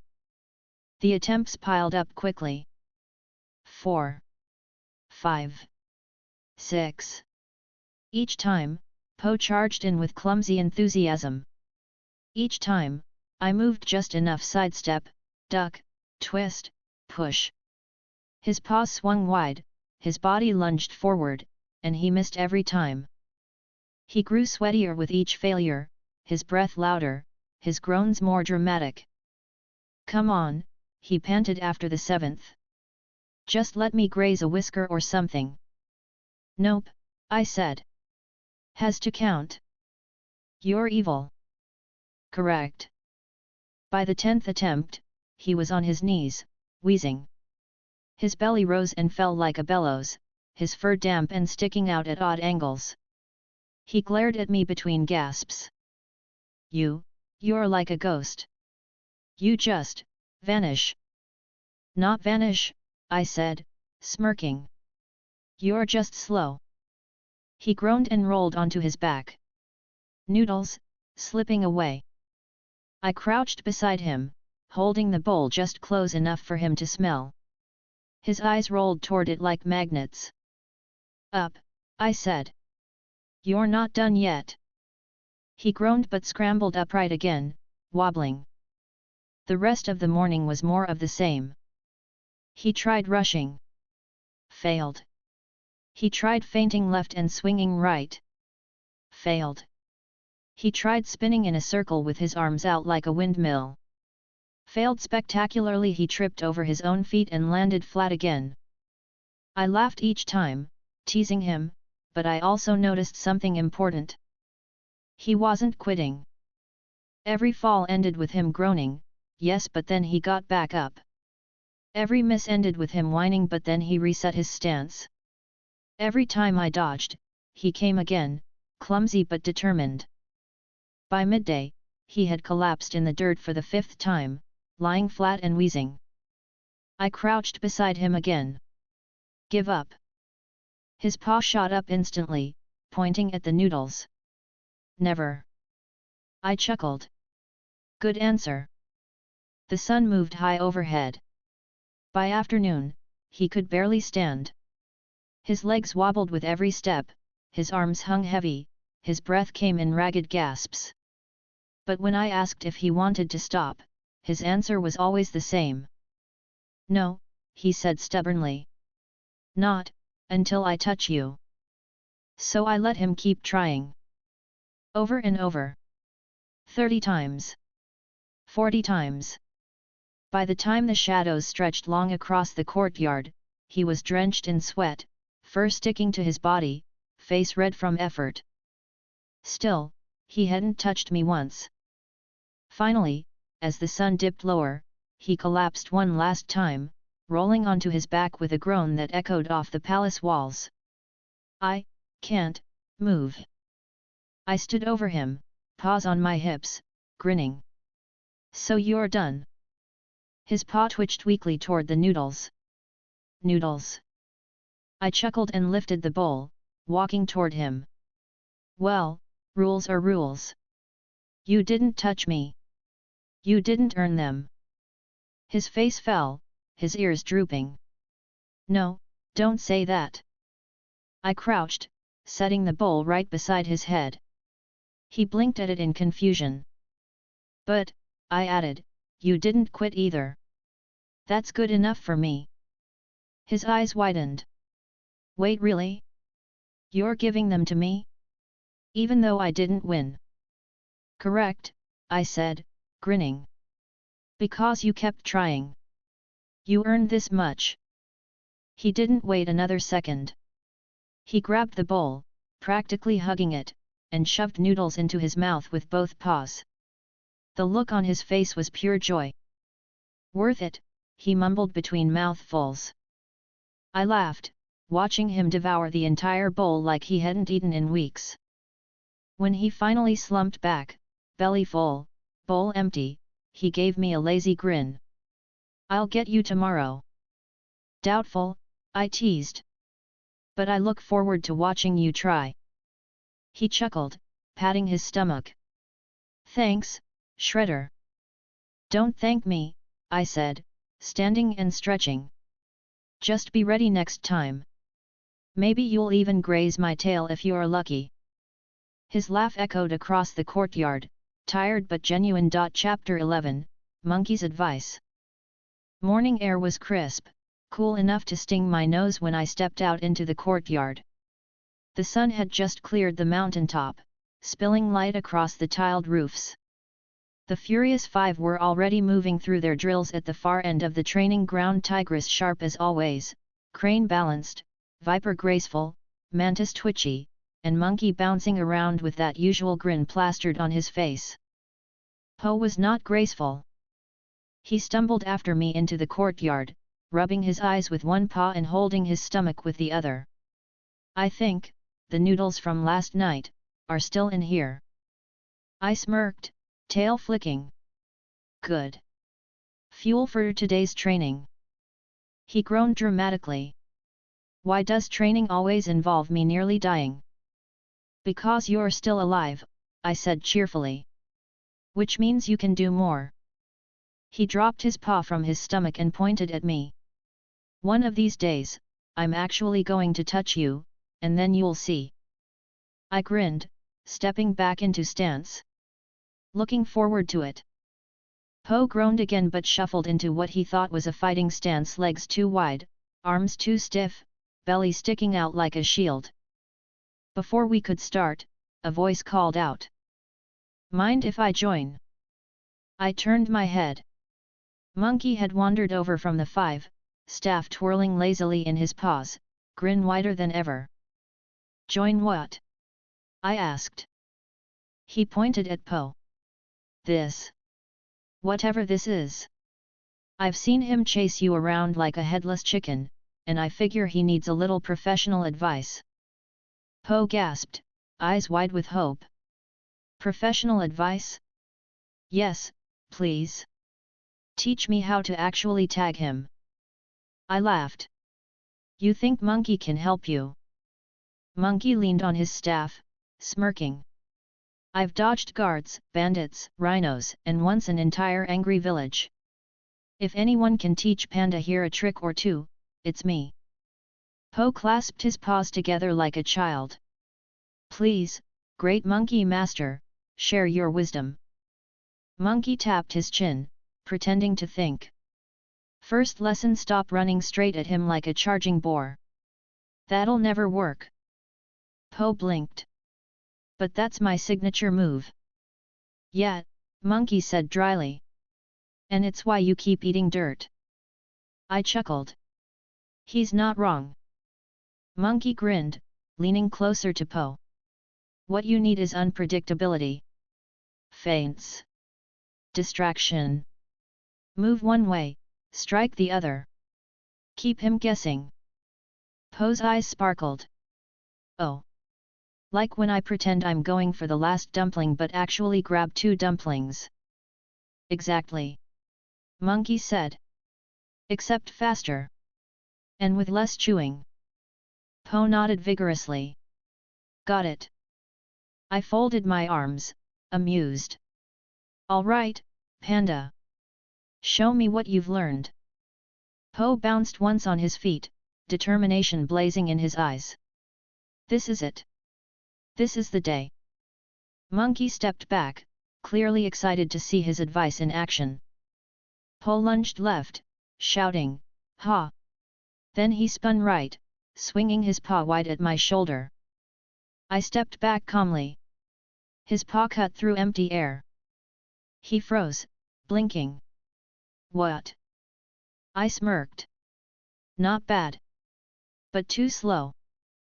Monkey clapped his paws together. Better though. At least he didn't fall on his face this time. Po groaned. Baby steps, I guess. Again, I said. He tried the same trick twice more. Both times I dodged easily, stepping aside, flicking his paw away with mine. Po puffed, panting already. He's too fast. Or you're too predictable, I teased. Monkey raised a finger. Okay, okay. Don't just faint once. Do it twice. Triple it. Confuse him until he doesn't know which way you're going. Triple feint, Po repeated, nodding like he had just learned ancient wisdom. I can do that. He squared up again, sweat dripping down his fur. Ready? I asked. Ready. He faked left, spun right, then spun left again in a dizzy circle. For a second, even Monkey blinked, confused. But I still stepped aside easily, tapping Po on the back as he stumbled past me. He staggered forward, arms flailing, before collapsing in a heap on the ground. Monkey laughed so hard he nearly dropped his staff. Okay, not bad, not bad. He almost looked like he meant it. Po groaned into the dirt. I hate you both. I crouched beside him, grinning. Still no noodles. He rolled onto his back, glaring weakly. You're cruel. Correct, I said cheerfully. The next hour was more of the same. Monkey threw out tips. Try circling him. Po tried circling. I sidestepped. Fail. Go low, then high. Po dove low, then swung high. I ducked. Fail. Jump at him. Po leapt awkwardly, belly leading the way. I stepped aside. Fail. Every attempt ended the same, Po wheezing on the ground, Monkey laughing, me smirking. By midday, Po was drenched in sweat, fur sticking to his face, panting so hard it echoed. Monkey shook his head, still chuckling. I've never seen anyone miss this badly so many times. Po groaned. Why is he impossible? I crouched, holding up the bowl of noodles I had brought again. His eyes locked on it instantly. Because, I said, you're still slow. But you'll get there. He reached weakly for the bowl. I pulled it back. Not yet. Monkey raised a brow. You're actually starving him for noodles. Not starving, I corrected. Motivating. Po whined, flopping onto the ground. Motivation sucks. I grinned and set the bowl beside him anyway. But you didn't quit. That counts. His eyes widened. Really?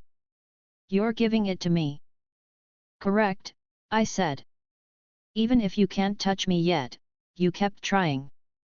That's enough for now. Po snatched the bowl and devoured the noodles like he hadn't eaten in weeks. Monkey laughed so hard he had to lean on his staff for balance.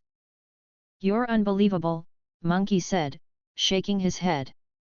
Both of you. Correct, I said again, smiling. When the bowl was empty, Po slumped back, belly round, grin wide. Tomorrow. I'll get you for sure. Doubtful, I teased. But I look forward to it. Monkey clapped him on the back, nearly knocking him over. At least you're entertaining, Panda. I'll give you that. Po groaned. I'll take entertaining, for now. I chuckled, stretching my arms overhead. Good. Because tomorrow we're trying again. Po whined. Monkey laughed. And the day ended just like that. Chapter 12, 2 against 1. By now, Po's attempts to tag me had turned into something of a morning routine. Every day, he shuffled out of his room half asleep, dragged himself into the courtyard, and immediately started whining about how unfair the game was. Every day, I told him the same thing: touch me once, and you win food. Every day, he failed. This morning wasn't going to be any different. Po stood in front of me, paws raised, panting already from just getting into position. His fur was still a mess from sleeping, and his stomach gave a loud growl that echoed off the stone walls. All right, I said, smirking. Same rules. Tag me, and the bowl's yours. His eyes darted to the steaming bowl of noodles sitting on the stone ledge nearby. His mouth watered instantly. Today's the day, he muttered, trying to hype himself up. Today, I win. I stretched my arms, tail swaying lazily. Sure. Come on then. He charged. As usual, I stepped aside with barely any effort. He flew past me, tripped over his own foot, and sprawled flat in the dirt. Ugh, he groaned, face down. Impressive start, I teased. He pushed himself up, dust falling from his fur. Don't say impressive when you mean pathetic. Correct, I said cheerfully. Before Po could charge again, a familiar voice cut in. You're both doing this wrong. I turned my head. Monkey was leaning against a post nearby, staff twirling in his paws, grin wide. He had been watching our sparring for days now, usually laughing from the sidelines. But this time, there was a spark in his eyes that told me he was about to make things interesting. Po perked up instantly. Monkey! Please, help me out here. He's impossible. Monkey smirked and walked closer. Impossible? Nah. You're just clumsy. Watch and learn, Panda. I'll show you how it's done. Po's eyes lit up. Really? You're going to try? Why not? Monkey spun his staff once and planted it on the ground, leaning casually against it. I've dodged rhinos, bandits, guards, you name it. If I can't tag him, nobody can. I raised a brow, grinning. You really think you can touch me? Not think, Monkey said, pointing at me. No. Po gasped, suddenly excited. Oh. This is going to be good. Fine, I said, stepping back into stance. You want a turn? Come take it. Monkey crouched low, tail flicking, grin wide. He looked relaxed, but I knew he was serious. His eyes were sharp, his movements quick. Unlike Po, Monkey actually had training. Unlike Po, he could move without tripping over his own feet. He darted forward, faster than Po had ever managed. His paw shot out toward my shoulder. I sidestepped. His fingers brushed air. He blinked. Hey! I smirked. Too slow. Po gasped like it was a festival firework. What? You missed too? Monkey frowned, rolling his wrist. Okay, not bad. You're quicker than I thought. But I wasn't trying that hard. Of course, I said. Try harder, then. His grin returned. Gladly. He came at me again, this time with a flurry of strikes, quick jabs, feints, tail swipes. Each one came fast, sharp, designed to confuse. Po's jaw dropped just watching. But I slipped between them easily, ducking under one swipe, stepping aside from another, twisting just enough to avoid his tail. My paw flicked out once, tapping him lightly on the chest as he passed. He skidded to a stop, eyes wide. I grinned. Still too slow. Po clutched his face like he was watching the most dramatic play of his life. Monkey missed. This changes everything. Monkey shook his head, laughing once. All right. You're good. But you're not untouchable. Correct, I said. I'm just untouchable to you. His grin sharpened. We'll see. The next 10 minutes were a blur of Monkey darting in and out, using every trick he had. He swung from a post to dive at me from above. I sidestepped, and he landed in the dirt. He tried sweeping at my legs with his staff. I hopped over it. He tried flipping forward to strike mid-roll. I nudged him aside with my paw and kept walking. Every time, he missed. Every time, I dodged just before he reached me. Po cheered him on like it was a championship match. Come on, Monkey. You almost had him that time. No, I corrected cheerfully. He didn't. Monkey groaned, brushing dirt off his fur. You're ridiculous. Correct. Finally, after his fifth failed attempt, Monkey dropped onto the ground beside Po, panting slightly. Po stared at him, stunned. You couldn't touch him either. Monkey shook his head, still grinning. Not yet. Po gasped again, eyes wide. Wait, does that mean I'm not just hopeless? Correct, I said, crouching beside them both. It means you're both hopeless. Po groaned and flopped onto his back. Why are you like this? Because it's fun, I said, standing again. But the game wasn't over yet. Monkey's grin returned as he leaned over to Po. All right, new plan. What if we go together? Po sat up, eyes shining. You mean team up? Exactly, Monkey said. 2 against 1. He can dodge one of us, but both? No way. Po clapped his paws together. Yes. Finally, a plan that makes sense. I smirked, crossing my arms. 2 against 1? And you think that will help you? Monkey pointed his staff at me. You won't be smirking when we both tag you. Doubtful, I said cheerfully. Po and Monkey huddled together like conspirators, whispering furiously. I caught half of it. You go left, I'll go right. No, you distract him, I'll wait, but what if he... Finally, they broke apart, both wearing determined expressions. Monkey crouched low again. Po stood stiffly beside him, sweat already forming. Ready? Monkey called. Ready, Po said, puffing his chest. Come on then, I said, stance relaxed. They charged at the same time. Monkey darted left, fast and sharp, staff swinging. Po lumbered right, arms wide like he was going to grab me in a bear hug. I stepped back, letting Monkey's staff pass in front of me. Then I ducked under Po's arms, letting his momentum carry him forward. The two of them crashed into each other with a loud thud, tumbling into the dirt in a heap. I laughed. Impressive teamwork. Monkey groaned, untangling himself from Po's belly. Not the plan. Po wheezed. So much pain.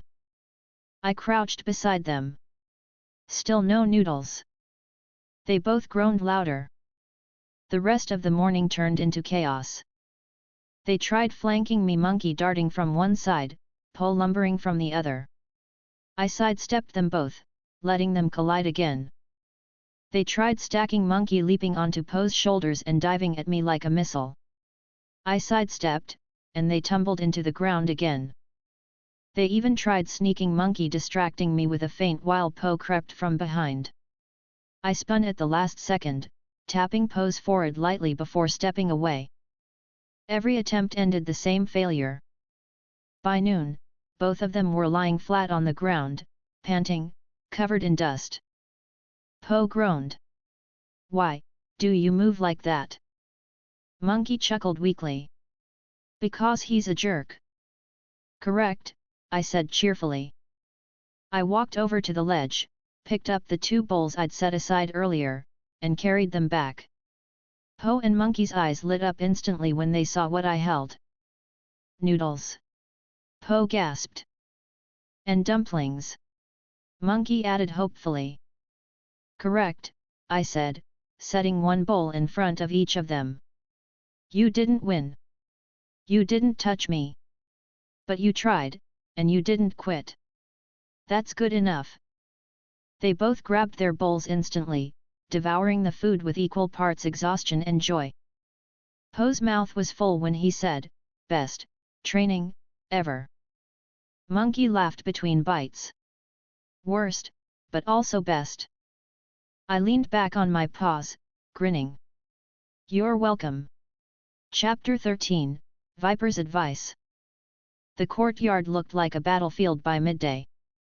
Po and Monkey lay sprawled side by side in the dirt, groaning loudly enough that even Tigress, practicing on the far end of the training ground, glanced over in irritation. Both of them were covered in dust, sweat soaking their fur. Their breaths came in ragged wheezes. I stood over them, arms crossed, tail swaying lazily. "Done already?" Monkey rolled onto his back with a groan. "He's impossible." Po's paw lifted weakly from the ground, pointing at me like I'd committed some unspeakable crime. "Untouchable." "Correct," I said cheerfully. Monkey dropped his paw onto his chest with a dramatic sigh. "I'm never teaming up with you again, Panda. You're a hazard." Po groaned, shifting his belly with both paws. "Hey, you crashed into me just as many times as I crashed into you." "That's because you move like a cart rolling downhill," Monkey shot back, though his grin ruined the bite in his words. I chuckled, crouching beside them. "Still no noodles for winners today." Both groaned again in unison, collapsing flat once more. That was when I noticed her. Viper had paused her drills and was watching us, her body coiled neatly on the smooth stones, head tilted curiously. She wasn't laughing like Monkey usually did, or glaring like Tigress, or sighing like Crane. Her expression was softer, thoughtful. When she slithered closer, Po noticed immediately. His eyes went wide, and he scrambled upright clumsily, brushing dirt from his belly as though he could make himself presentable. "Oh, hey, Viper," he said, his voice cracking slightly. "You saw that? Because if you did, it was part of the plan." "Plan?" Monkey echoed, snickering. "Yeah," Po said, nodding too quickly. "The plan was, fail a bunch of times so Shredder lets his guard down." "Right, Shredder." I smirked. "If that's the plan, it's working beautifully." Po glared weakly at me before turning back to Viper. "But, seriously, it wasn't as bad as it looked." "I mean, okay, it was pretty bad, but not that bad." Viper's head tilted again. "It was determined," she said calmly. "You kept getting up. That matters." Po froze, blinking at her. "Wait, you're saying something nice about me?" Monkey gasped dramatically. Viper complimented the panda? "Stop everything. Write it down." Po ignored him, his eyes shining as he leaned forward. "What do you mean, it matters?" She gave him a small smile. "Because you didn't give up. A lot of people would have. But you kept trying." Po's chest puffed, his grin returning in full force. "Yes. Thank you. Finally, someone gets it." Monkey rolled his eyes. She just means you're stubborn, Panda. Stubborn in a good way, Viper corrected smoothly. Po clapped his paws together like he had just won a trophy. This is the best day ever. I chuckled. Don't celebrate too much, Panda. You still didn't touch me. His ears drooped immediately. Yeah, that part still stings. Viper's gaze turned thoughtful again. Maybe you're trying too hard. Po blinked. Too hard? Isn't that the point? Not always, she said simply. Sometimes forcing it makes you slower. Sometimes you need to relax. Monkey leaned against his staff, grinning. She's not wrong. You look like you're trying to wrestle a river every time you move. Po frowned. I thought I looked cool. Correct, I said. You thought wrong. Po groaned. You're supposed to be on my side. I am, I said cheerfully. Just not when it comes to lying. Viper slithered a little closer. Try this, Po. Instead of lunging the moment you think you see an opening, wait. Watch. Let him move first. Po's eyes widened. Wait? You mean, not throw myself at him immediately? Yes, she said gently. Be patient. Timing matters. Monkey chuckled.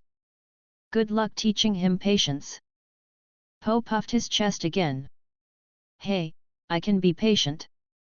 I waited in line at the noodle shop all the time. For food, Monkey pointed out. Po shrugged. Still counts. Viper smiled faintly. Then show us. Po squared himself again, wobbling slightly as he lifted his paws. His eyes narrowed on me, determination radiating off him. I smirked, settling into stance. So what's the new plan? Stand there until I get bored. Exactly, Po said proudly.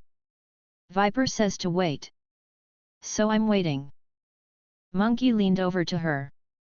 This is either going to be genius or a disaster. Both, I said. For several long seconds, Po just stood there, sweating, eyes glued to me. His breath came loud and uneven, but he didn't move. His belly wobbled slightly with each inhale. Finally, I shifted my paw half a step, testing him. Po immediately lunged.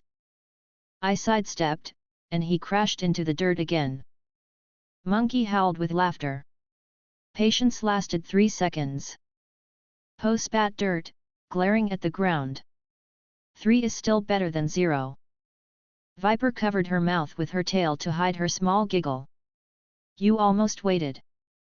Almost, I agreed, smirking. Po groaned but pushed himself up again. Fine. Again. This time, I'll wait longer. The next attempt went about the same. He stood still, sweating, trying to keep calm. I lifted my paw, shifted my shoulder. He lunged too soon again. Another miss. Another crash. By the 5th attempt, his fur was matted with sweat, dirt clung to his belly, and his breath came in wheezes. Still, he kept getting up, muttering about noodles under his breath. Viper's tone stayed soft. You're improving, Po. A little more each time. Monkey smirked. Improving at falling. Po pointed at him mid-wheeze. When I finally touch Shredder, you're going to eat those words. Correct, I said. But until then, I'm eating noodles. His ears drooped again. By the end of the session, Po had lunged at me nearly 20 times. Every attempt failed. But he was slower to jump, more careful each time. He didn't tag me once, but his effort looked less like blind flailing and more like clumsy practice. When he finally collapsed flat on his back, groaning, I crouched beside him with the bowl of noodles I'd prepared. His eyes lit up instantly. You didn't touch me, I said. Again. His face fell. But, I added, setting the bowl beside his paw, you tried the advice. You didn't quit. That's good enough. He perked up instantly, grabbing the bowl and stuffing noodles into his mouth with both paws. Worth it, he mumbled through a full mouth. Viper smiled faintly. You did better today, Po. Po swallowed, beaming. Thank you, Viper. You're my new favorite. Monkey gasped dramatically. What? What about me? I was your teacher yesterday. You failed too, Po said simply, noodles spilling from his mouth. Monkey clutched his chest in mock offense. I feel betrayed. I laughed. Correct. Chapter 14, The Second Team Up. Morning started the same way it always did, with Po groaning about his legs, his arms, his back, and then finally about being hungry. He dragged himself into the courtyard behind me, wobbling with every step. His fur still carried a faint dusting of dirt from yesterday's failures, and his belly made a noise so loud even Crane glanced over from his post. Today, Po muttered, trying to sound fierce even though his voice cracked, I touch you. No more excuses. Correct, I said cheerfully, stretching my arms overhead. Today you try again. Today you fail again. But maybe you'll fail better. He groaned, face already sinking into his paws. You don't even give me a chance. You've had dozens of chances, I reminded him. He whined but stepped into his usual awkward stance, arms stiff, knees bent too low, belly sticking out. Before I could say go, Monkey's voice cut in. Not without me you won't. I turned my head. Monkey was jogging over from where the five were practicing, twirling his staff with a wide grin. His eyes were bright, eager, like he'd been waiting all morning for this. Po's ears perked. Monkey. That's right, Monkey said, stopping beside him and planting his staff against the ground. Yesterday was a fluke. We didn't have a plan. We weren't coordinated. But today, he pointed his staff at me. Today we're going to tag you for sure. Po gasped like he was hearing prophecy. You mean, you want to team up again? Monkey nodded firmly. This time we do it right. No tripping over each other.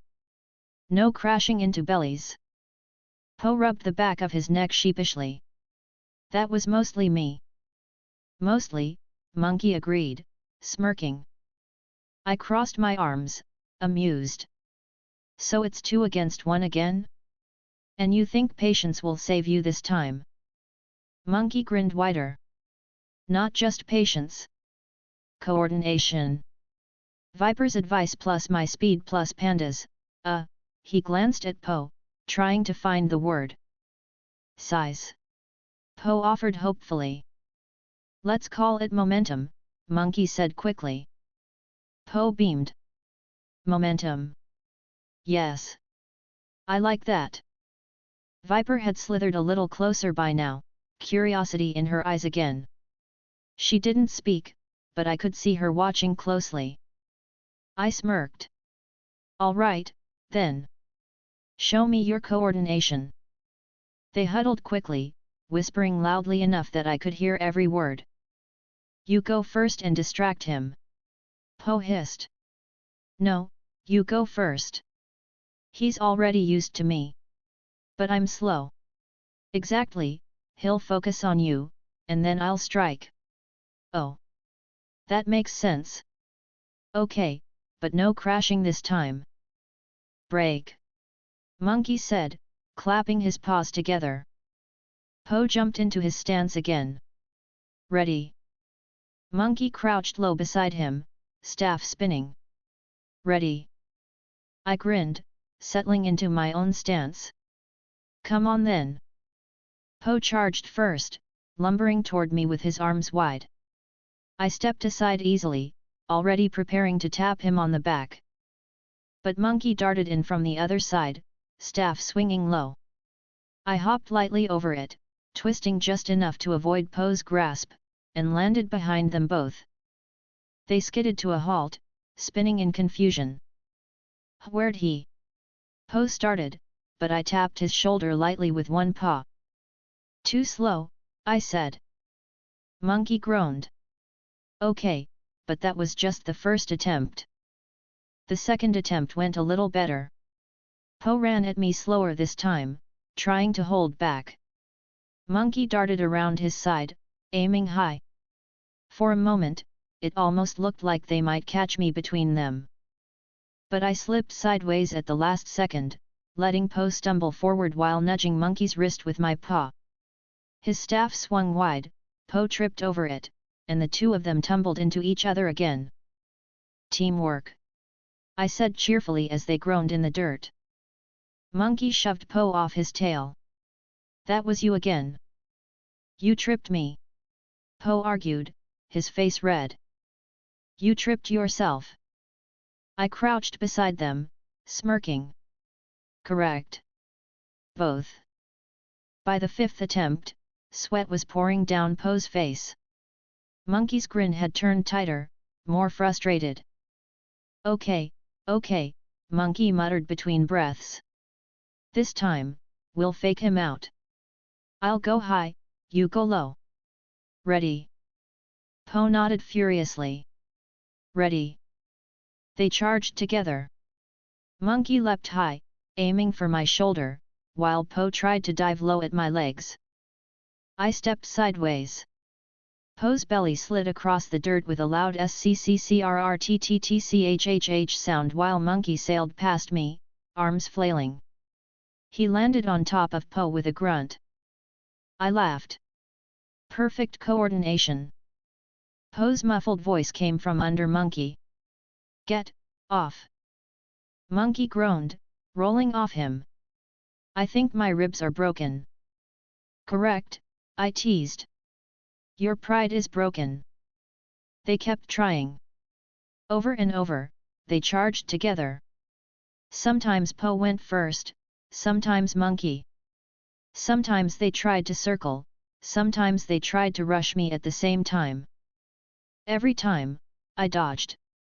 Step left. Twist right. Hop back.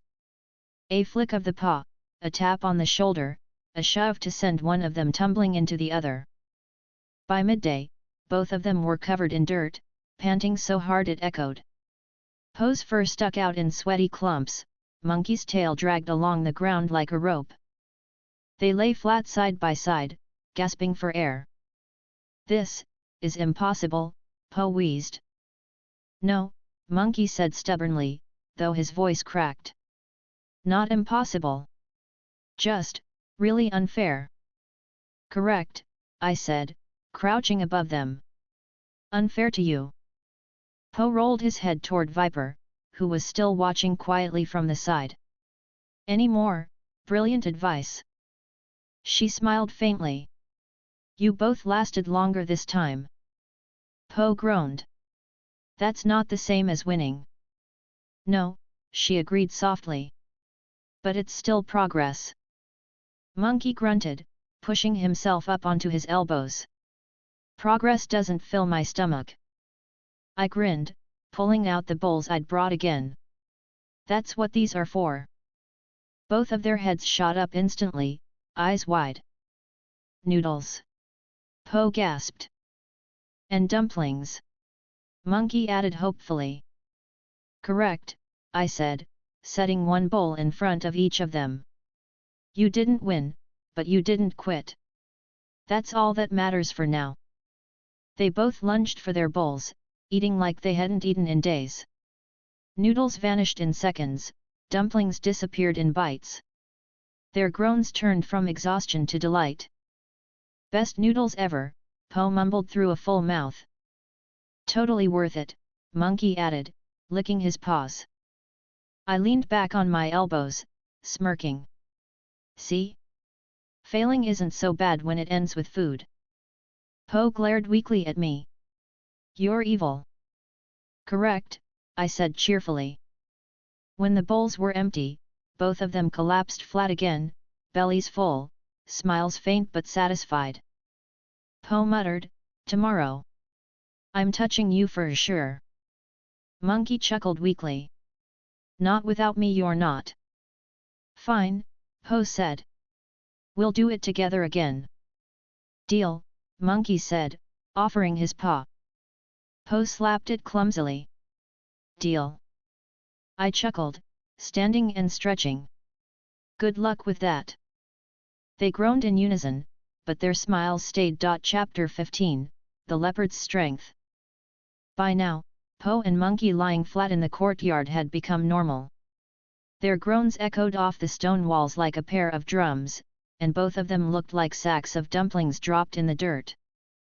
I leaned against a post, arms folded, tail swaying lazily. Done already? Po wheezed, I hate noodles. Monkey groaned louder. Lies. He'd never hate noodles. He just hates you. Correct, I said cheerfully. Before either of them could get up, I noticed a shadow fall over us. Tigress. She stood with her arms folded, golden eyes sharp, her presence heavy. Her gaze swept once over Po and Monkey collapsed on the ground, then snapped back to me. This isn't training, she said flatly. I smirked. Sure it is. They move, they sweat, they fall down, they get up. That's training. Her jaw tightened. Training is discipline. Focus. Not, whatever this is. Po raised a weak paw from the dirt. I like whatever this is. Monkey groaned, rolling over. Same. Tigress ignored them, stepping closer. You make a mockery of Kung Fu with these games. If you want to train, then fight properly. I pushed off the post, grin still on my face. You volunteering? Her eyes narrowed. Yes. If you're as strong as you act, prove it. The courtyard stilled. Even Crane stopped balancing, Mantis froze mid-stretch, and Viper lifted her head. All 5 pairs of eyes turned toward us. Po gasped, pushing himself up on his elbows. Wait, Tigress versus Shredder? This is going to be epic. Monkey grinned, despite his exhaustion. Finally. Someone's going to knock that smug grin off his face. I rolled my shoulders, tail flicking behind me. Careful what you wish for. Tigress slid into stance, her posture perfect. Her movements were sharp, deliberate, honed from years of training. She was serious. I smirked wider. All right then. Let's go. She moved first. Fast, strong, precise. Her fist shot toward my chest like a spear. Most fighters would have staggered back just blocking it. I didn't move my feet. I raised one paw and caught it cleanly, her full power absorbed into my palm. The stone under her foot cracked slightly from how hard she drove forward, but I held her fist like it was nothing. Her eyes flickered in surprise for half a breath. Then her other paw came at my face in a sharp hook. I tilted my head, letting it cut through the air harmlessly, and shoved her back with a single push of my arm. She slid across the stones but stayed on her feet, stance unbroken. Too slow, I teased. Her tail flicked once. Again. This time she came with a flurry. Punches, kicks, elbows. Her strikes flowed like water, fast and sharp, aimed at every opening. She struck at my ribs, my neck, my knees, her claws flashing with precision. I blocked each one with casual ease. A paw lifted here, a forearm turned there. My tail flicked once to knock her foot away mid-kick. When she tried to sweep low, I simply hopped and tapped her shoulder as I landed. Every exchange ended the same, her full strength met with my effortless deflection. Monkey's jaw dropped. He's not even moving his feet. Po gasped louder. She's hitting him with everything, and he's just swatting her away. Viper's eyes narrowed slightly. He's stronger than we thought. Tigress spun suddenly, her leg slicing toward my head in a high kick. The air whistled with its force. I caught her ankle in one paw without flinching. She twisted, trying to yank free, but my grip didn't budge. I lifted my brow, still grinning. Nice try. Her eyes flared, and she spun with her other leg, flipping in midair to kick at my jaw. I leaned back just enough to let it pass harmlessly, then released her. She landed in a crouch, stance tight, sweat starting to bead on her brow. I rolled my shoulders casually. Not bad. But still too slow. The sound of her strikes echoed across the courtyard as we continued. She didn't hold back, every strike came sharp, every kick full power. She smashed her fists against wooden posts when I dodged at the last second, splinters flying. Her claws scraped sparks off stone when I twisted just out of reach. But every time, I was there first. Her paw cut through the air, my paw tapped her wrist. Her kick drove toward my ribs, my tail swatted it aside. Her elbow shot at my jaw, I ducked under and flicked her side with two claws. Po was cheering constantly. Go Tigress! No, wait, go Shredder! Actually, no, both of you. This is amazing. Monkey shook his head, eyes wide. I can't believe this. He's playing with her. Mantis muttered, he's stronger than Tai Lung was, isn't he? Viper answered softly, no. He's the same. The words hung heavy in the air. Finally, Tigress leapt back, her chest rising faster, sweat dampening her fur. She wasn't panting, but her breath came heavier now. Her eyes stayed locked on me, sharp and steady. I hadn't broken a sweat. My grin hadn't faded. My tail still swayed lazily behind me. You're not holding back, she said, voice low. Correct, I answered. You wanted serious. This is serious. Her eyes narrowed further. Then finish it. I tilted my head. You sure? Yes. She came at me one last time, every muscle in her body surging forward. A punch toward my chest, a kick toward my legs, a clawed strike aimed at my neck. I didn't dodge. I stepped in. My paw slammed against her wrist, knocking her punch wide. My shoulder caught her kick mid-swing and shoved it down. My other paw flicked her clawed strike aside. Then I twisted my hips and planted my paw against her chest, not a strike, just a firm push. The force sent her skidding back across the courtyard. Her feet dug trenches in the stone as she fought to stay upright.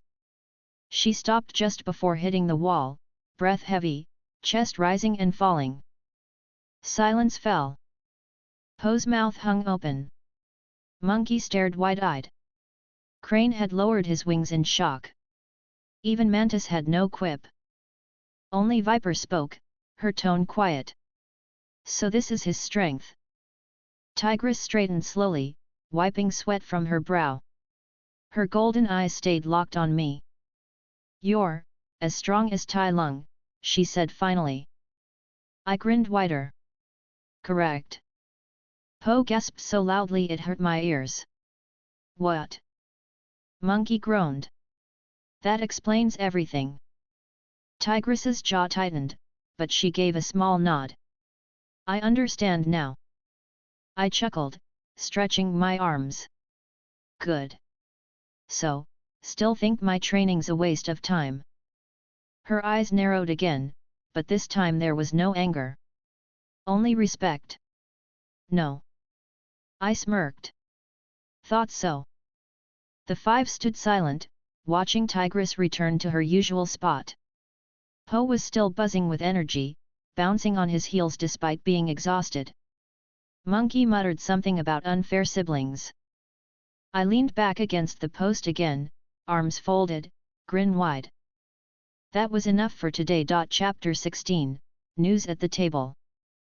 The smell of noodles filled the dining hall, steam curling from bowls set across the long wooden table.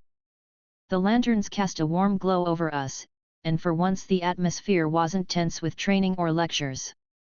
It was just food. Po had taken over the kitchen earlier that evening, insisting on cooking for everyone. Shifu had rolled his eyes and muttered about wasted time, but he didn't stop him. So here we were now, each of us with a heaping bowl of noodles in front of us, courtesy of the panda. And, to my surprise, they were good. I slurped up a mouthful, savoring the broth. The noodles were firm but soft, the vegetables crisp, the seasoning balanced.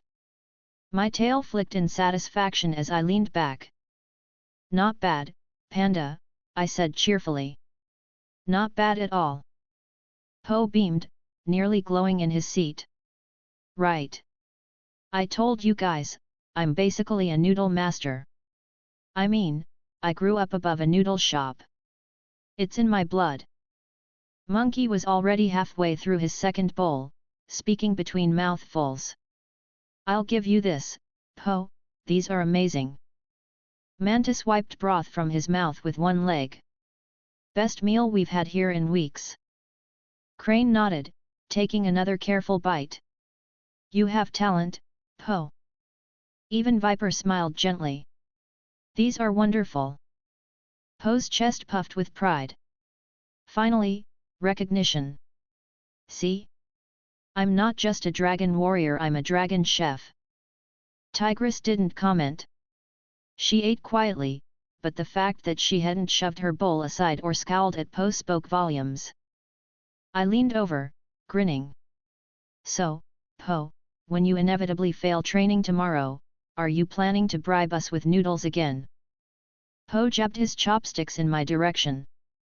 It's not bribery if it works. Monkey snorted. I'll take that deal. You fail, we eat. Po groaned. That's not what I meant. The laughter around the table was easy, comfortable. For the first time since Po had arrived, the tension seemed lighter. Even Shifu's absence felt like a blessing. But that changed when the door slid open. Shifu stepped inside, staff tapping against the floor. His face was grave, his movements slower than usual. The air in the room shifted instantly. Conversations quieted, chopsticks stilled.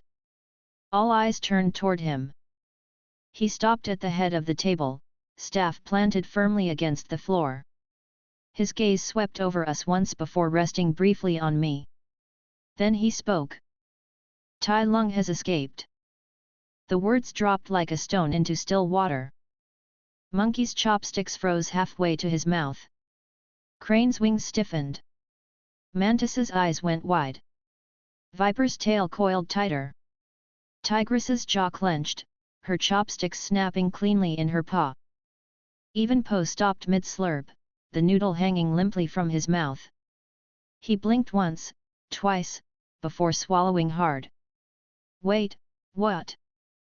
Shifu's voice stayed even, but it carried weight. He broke free from Kurgam prison. He is already on his way here. The five exchanged sharp looks, their bodies tensing, the mood shifting from casual to battle-ready in an instant.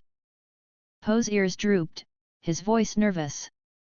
But Master Oogway sealed him before, right? Can't he just, do that again? Reseal him? Put him in a box or something. Shifu's eyes lowered. His grip tightened on his staff. Master Oogway has passed away. Silence. It stretched heavy and unmoving. None of us spoke. I felt the air grow heavier in my chest. Even though I had known this was coming, hearing it aloud still pressed down like a weight. My tail stilled against the floor. Po's jaw dropped. Wait, no. Oogway? Gone. Shifu closed his eyes briefly, then opened them again. Before he left us, he entrusted this task to me. To prepare the dragon warrior.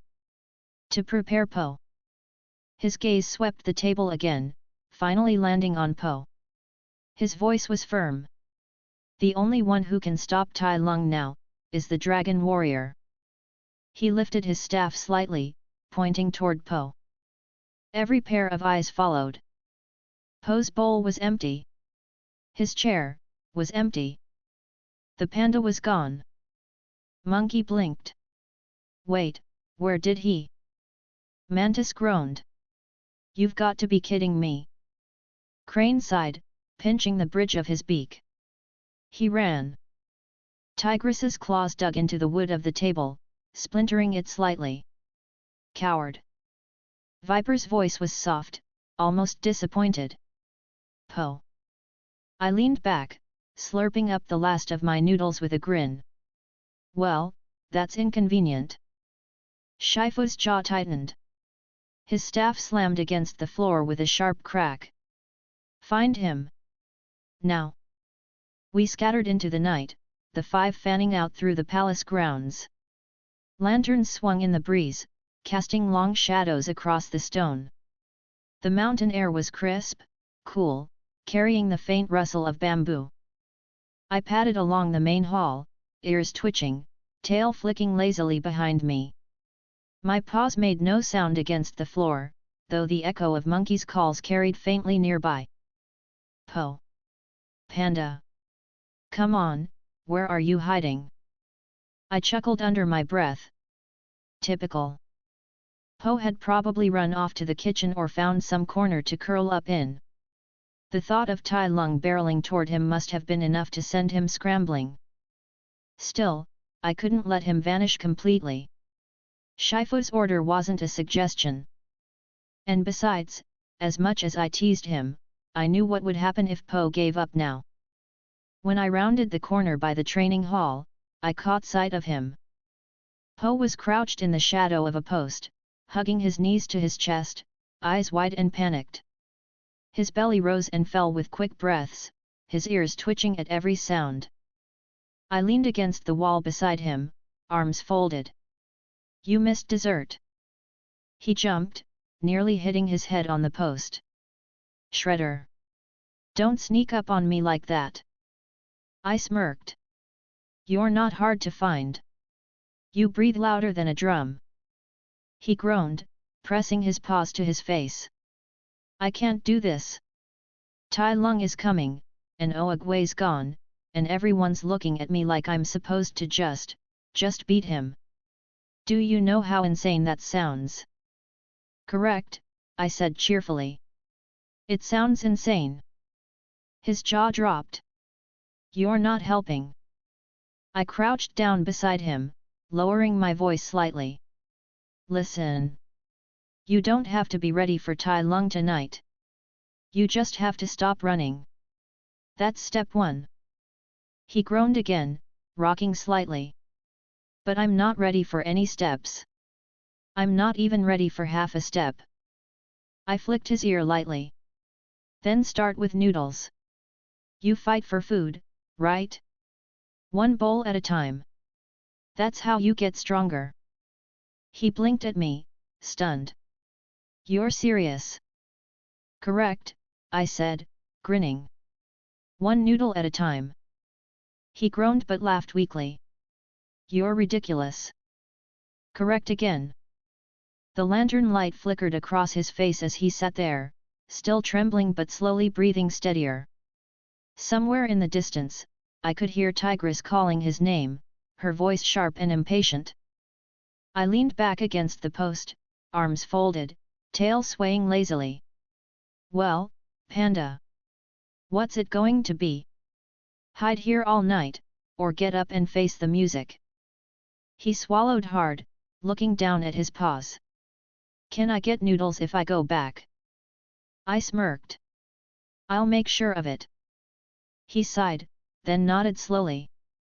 Okay, okay. I'll go back. Good, I said, standing and offering a paw. Because Shifu's going to explode if you don't. He groaned but took my paw, hauling himself to his feet. We walked back toward the dining hall, Po dragging his feet, me grinning as always. The others were already gathering again, tense and impatient. When Po stepped back inside, every pair of eyes turned on him. Shifu's glare was sharp, his staff tapping once against the floor. Po froze, ears flat, then forced a shaky grin. Sorry. I just had to check on the, kitchen. Nobody bought it. But at least he was back. Chapter 17, Training on the Mountain. The next morning, Shifu was waiting at the gate before the sun was fully up. His staff tapped against the stone as he stood there, sharp-eyed, his expression set. A large pack sat beside him, stuffed full to the point of bursting. Even from where I stood, the faint smell of food drifted out. Po waddled up beside me, yawning so wide I thought his jaw might snap. He rubbed his belly, eyes half-lidded. Why are we up so early? I thought training started after breakfast. Shifu's glare snapped toward him. This is training. You will not eat until you earn it. Po froze, ears shooting straight up. Wait, earn it? As in, work first, food later. Correct, Shifu said curtly, tightening the straps on his pack. Po's face fell. Oh, this is going to be painful. I smirked, leaning down toward him. Look at it this way. The hungrier you get, the better the food will taste. He groaned. That's not comforting at all. Shifu ignored us both, hoisting the heavy pack onto his back. We are going to the mountain. There, we will train without distraction. No shortcuts. No excuses. Po gulped audibly. The mountain. Shifu's gaze hardened. If Tai Lung arrives, this will be your only chance to survive. You will not waste it. I tilted my head. You sure you want to drag him up a mountain? He might roll back down before we even start. Po groaned louder. You're not helping. Correct, I said cheerfully. Shifu cut us both off with a sharp gesture. Enough. We leave now. The climb was long. Po wheezed with every step, his paws gripping the stone stairs as though they might slip out from under him. His belly bounced with every wobbling stride, sweat dripping down his face before we were even halfway up. I walked at an easy pace beside him, tail flicking, breathing steady. The climb was nothing for me. You are insane, Po gasped, clinging to the railing. Who builds this many stairs? Kung Fu masters, I said cheerfully. You know, people who can walk more than 10 steps without whining. He glared weakly at me, too out of breath to reply. Ahead of us, Shifu moved without strain, his pace steady and unrelenting. The heavy pack didn't slow him down in the slightest. When we finally reached the mountain clearing, Po collapsed flat on his belly, gasping like a fish.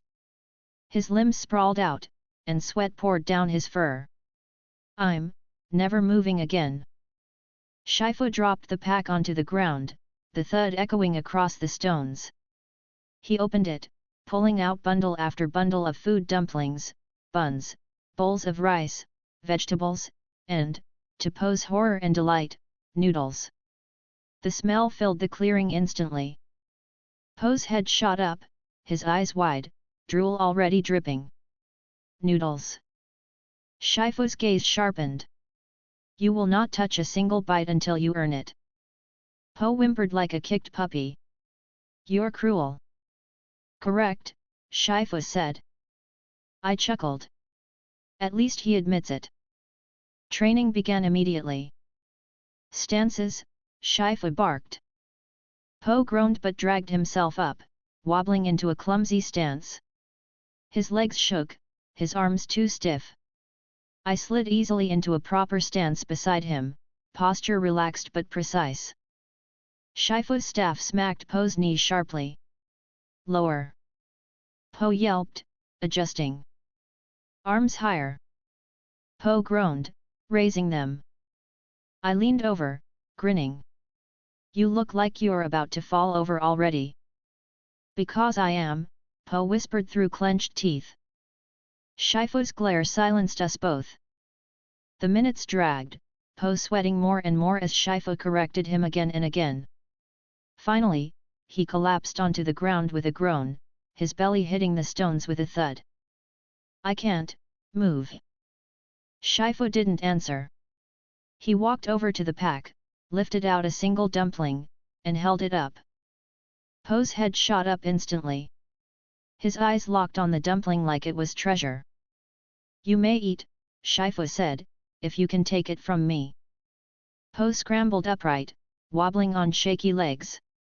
His paws reached out desperately, but Shifu moved with ease, pulling the dumpling just out of reach every time. Po lunged, dove, spun, nothing worked. Shifu stayed calm, redirecting each attempt with a flick of his paw or a shift of his staff. I laughed openly. He's treating you like a child chasing a toy. Shut up. Po wheezed, still lunging uselessly. Shifu flicked Po's paw away one last time, then popped the dumpling into his own mouth. He chewed calmly. Pathetic. Po collapsed again, groaning in despair. The rest of the morning continued the same way.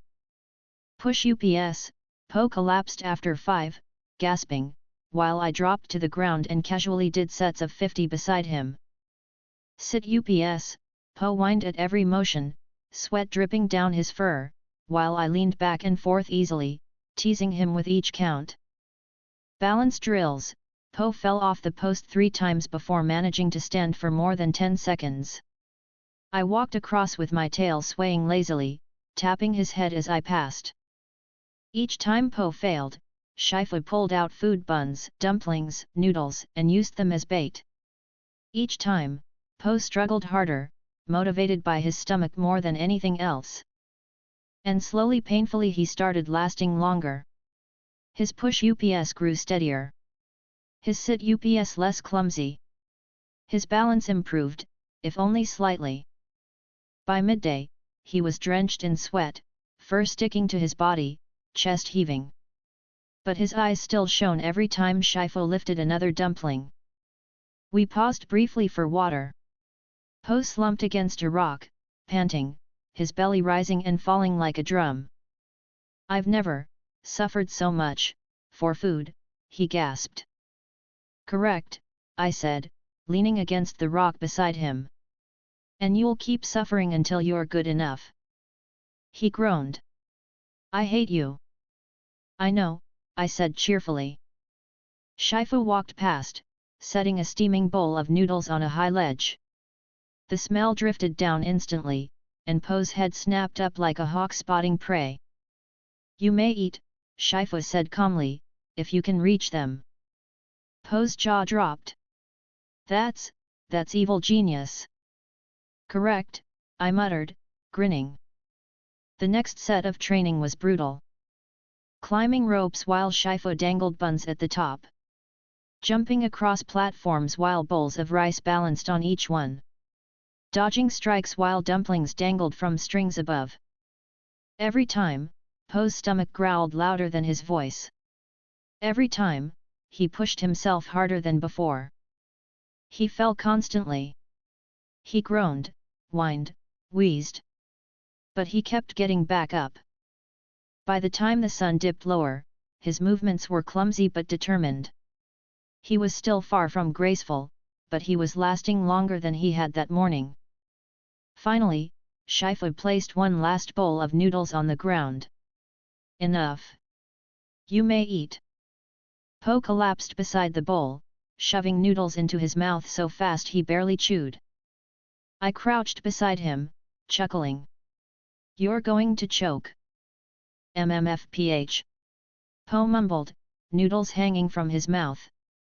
Shifu watched silently, then finally gave a small nod. Progress. I grinned, leaning back on my paws. Correct. Slow, painful, sweaty progress. Chapter 18, Days on the Mountain.